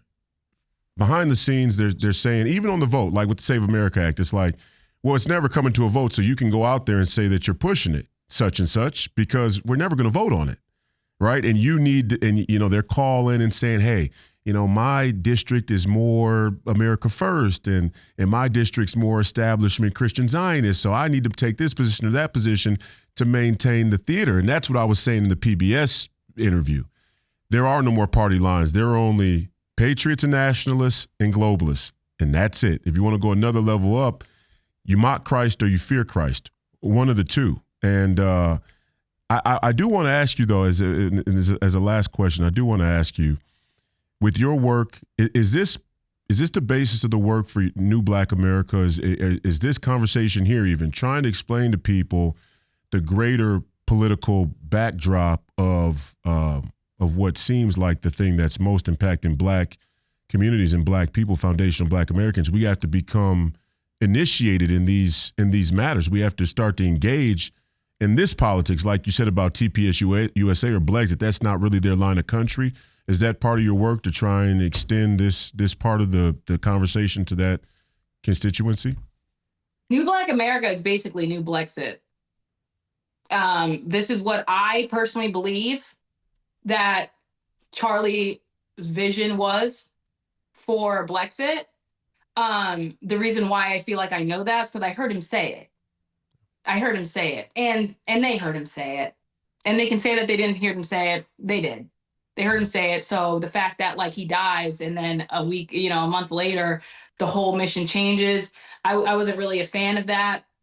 And so New Black America, there is an aspect of really understanding like how the civil rights movement was curated, marketed as a media campaign, basically.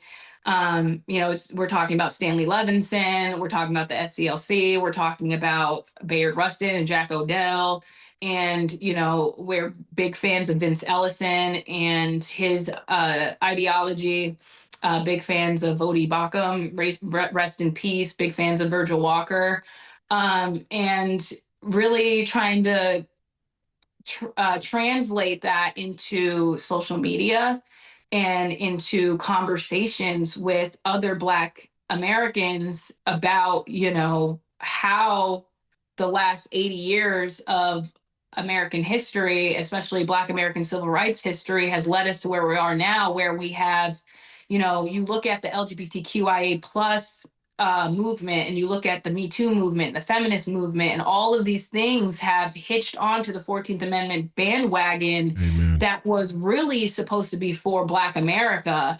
But now we see it's kind of like been co-opted, and there's all these other agendas coming out of it, but they always fall back on like the Black issue as like, well, the Black people, they really went through something, but they attach onto it. And now this legitimizes what they got going on. And we're just not down with that.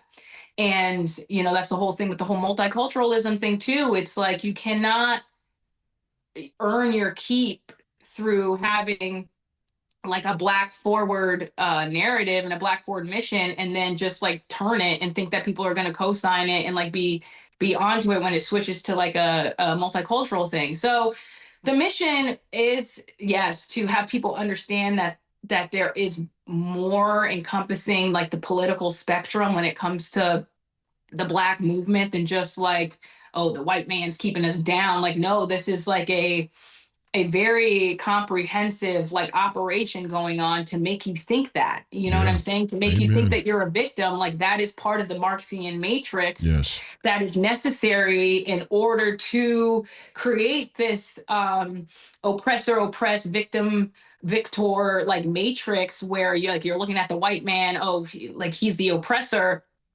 And that's going to fuel and create the racial division and the color revolution that these Marxists are trying to usher in, using the Black Americans as that catalyst, because they know, like we saw in George Floyd, you can completely orchestrate a narrative that Derek Chauvin killed George Floyd. Even if you see a different angle and his knees on the shoulder, even if you see the entire video where it was saying that he couldn't breathe for like 8 minutes before he was on the ground, when he was in the car still, and they made an entire movement around it. Black Lives Matter, burnt down, your city, the Minneapolis. I don't know if that's exactly where you live, but Yeah, Minneapolis. Minneapolis proper, actually. Well, little suburb, but more or less. I'm born and raised. Oh, good. Yeah. Oh, if we ever get the next time we'll talk about George Floyd. Oh boy, I could tell you the story where I organized a peaceful demonstration because the city was going up in flames, and I'm looking around saying, "Who the hell are these people leading this movement, and who are these people coming out here and doing this stuff?" Because they didn't grow up with me. They didn't grow up at the recreation center, the after school program, the school, the public school.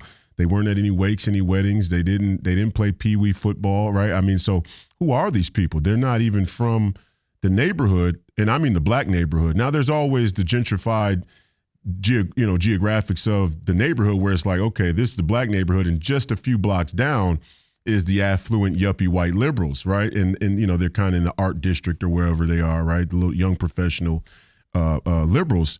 But you don't get to speak on behalf of black people when a black man dies, and you damn sure don't get to incite anarchy and then burn down our neighborhood or local businesses for your political agenda. That's the first offense. That's what they do. That's what they do. So I went out there and I'm like, nah, people peacefully protest, because I do think what Derek Chauvin did that day was wrong.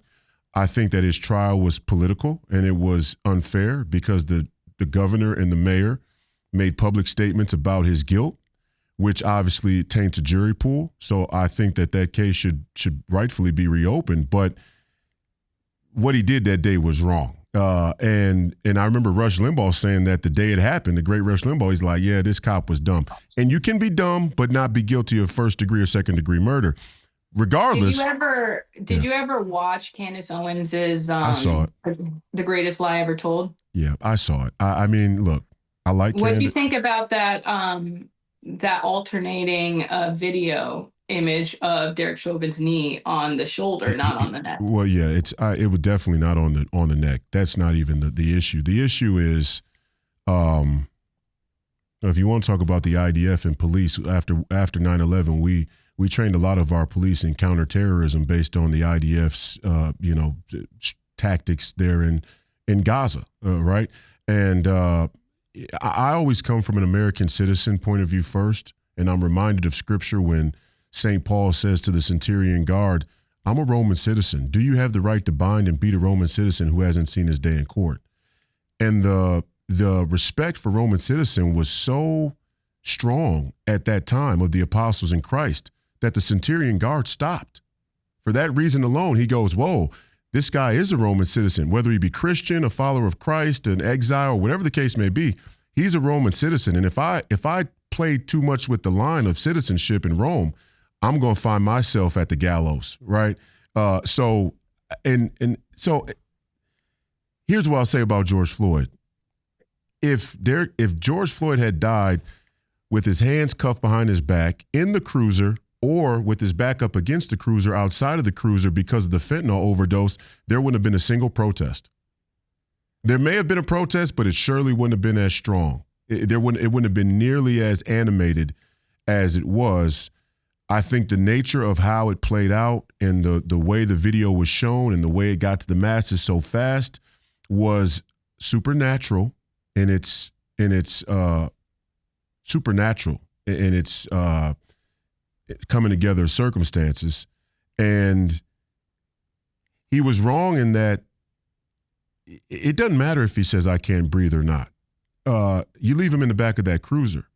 And if you do bring him out of the cruiser, you know, at some point there during the 8 minutes when he was face down, he's obviously losing consciousness. I mean, we can all see that. Anybody with a blind eye could see that he was going numb or he was going, limp. And even like halfway through, if he had sat George Floyd up against that cruiser and he had died in that position, people would have maybe been mad at first, but then it would have tampered off. I do think he was wrong. I don't think he was guilty of first degree, second degree murder. Now, all of the toxicology reports that came out afterward that Candace and Liz Collins at Fall of Minneapolis were able to draw upon, people like Rush Limbaugh didn't have access to that information. And we do live in a very dangerous time where the things we see immediately will have an immediate response, emotionally, culturally, politically, and whatever else. I mean, if let's say the election is 2 days from now and a deep fake video comes out of, I don't know, some midterm candidate having sex with an underage woman, and then we find out 4 days after the election that it's fake, you better bet your ass it's going to have an effect on that election, right? So we're kind of constrained and bound by time in that respect. I think the George Floyd case is a prime example. The real important thing that came out of George Floyd was people like me were down in the city fighting the LGBTQ on the front line saying, quit this Black Trans Lives Matter shit. I don't know what trans means. I don't know what trans means, but I know one thing for sure, two things for certain, as they used to say in the neighborhood. One thing for sure, two things for certain.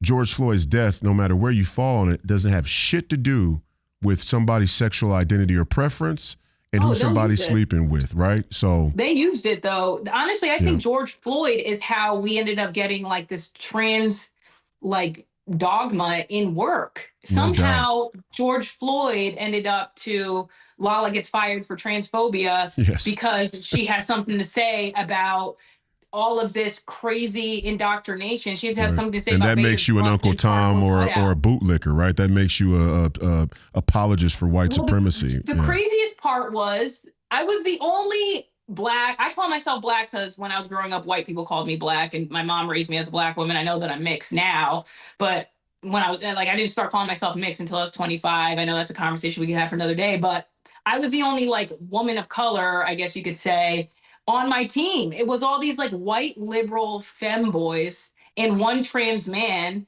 and they were all LGBTQIA plus ish. Yeah. And they were telling me I was a racist. They were telling me that I was intolerant and that I was a bigot. White people telling you you're racist. White liberal gay men are telling me that because I'm a Christian, that I'm a bigot. Because I like Matt Walsh.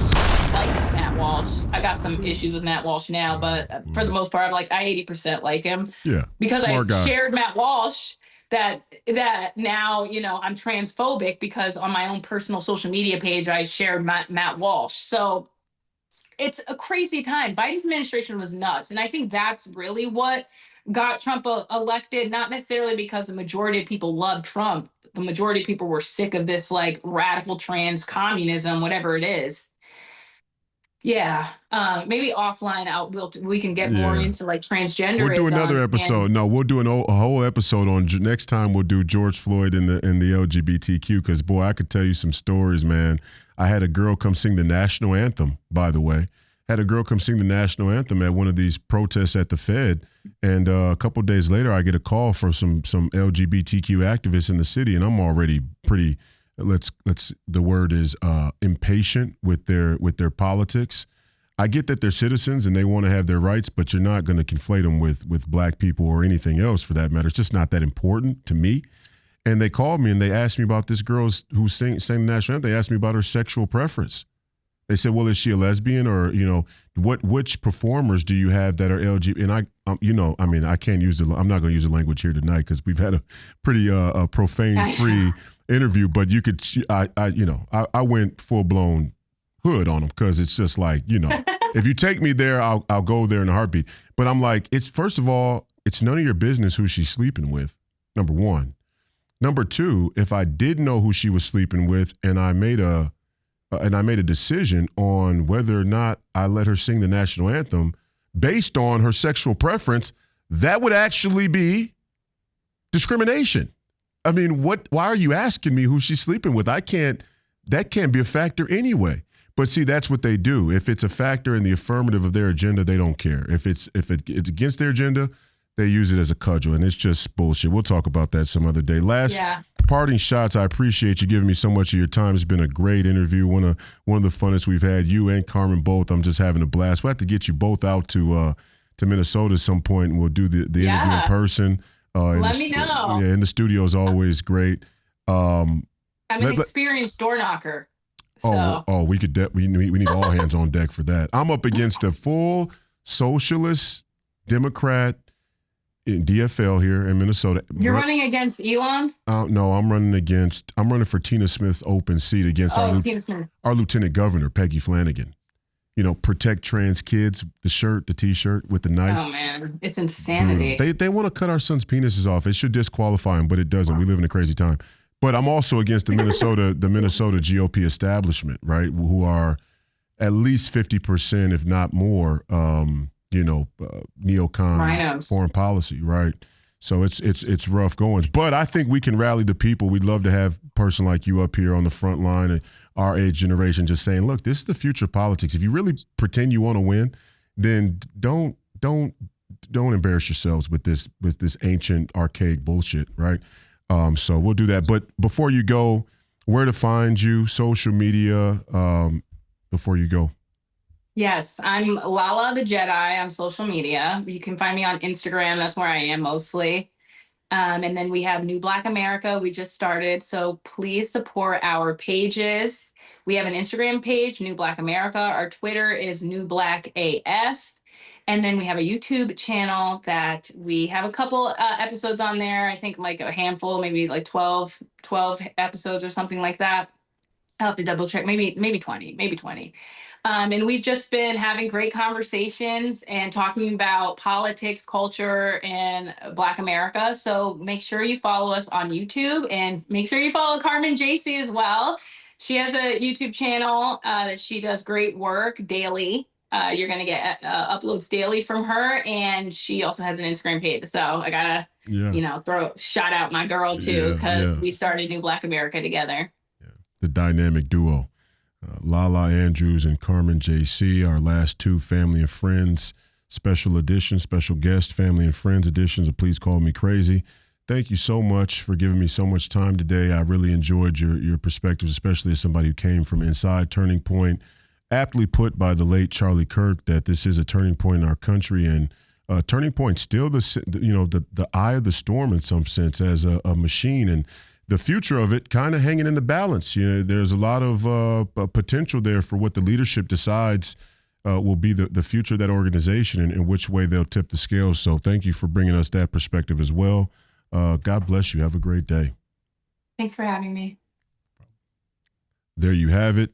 Another episode, another family and friends guest episode. I had a blast. Lala Andrews and I had about a 2-hour conversation, if I'm not mistaken. And, she's very forthright and very knowledgeable on Turning Point USA, our history with some of these countries, Israel, other foreign policy as well. I'm in politics a lot, and they're trying to run a Michelle Tafoya against me who couldn't go around the block with Lala Andrews in terms of her scope of knowledge in geopolitical history or even domestic here in this country.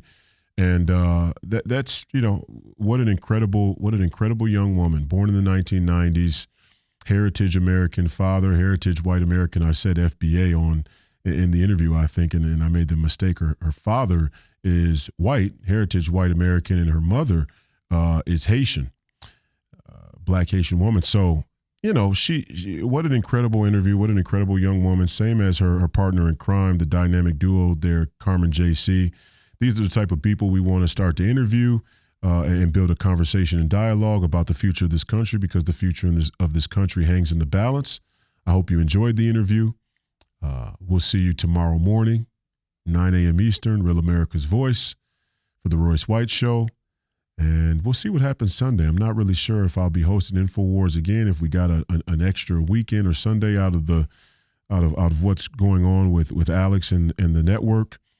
But Alex and I have spoken, at least preliminarily, about me joining him in his new venture on the new network when that happens, and I get the time to do it, or they find the time and capability to make it happen. So again, last Sunday on InfoWars was presumably the last Sunday for InfoWars, and I was able to host that. What a historic opportunity for a network that's been around for 30-some years, almost 30 years, telling the truth out there, carrying the flag of things that are uncomfortable and unconventional to say. It's an honor. Hopefully I get another Sunday this weekend. We'll see. But if not, we'll see you tomorrow on Real America's Voice, 9 a.m. Eastern. And we'll be back Monday morning for the White House at Free People Radio, 7 to 9 a.m. Central. FreePeopleRadio.com, TireGet.com, RoyceWhite.us, all the social media all the social media platforms we're across. You can find us anywhere. Godspeed. God bless you. God bless America. Thank you again to Lala Andrews for giving us her time. Thank you all for your viewership and listenership today and in the future. And we're going to take you out with our favorite sponsor now. Have a good weekend. We'll see you next time. TireGet.com, where convenience meets the road. Why make buying tires complicated? With TireGet.com, it's simple. TireGet.com, one site, a few clicks, and the tires of your choice are shipped to an installer right by your house.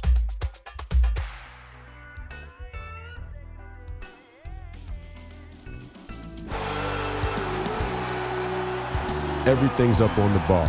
We're all in.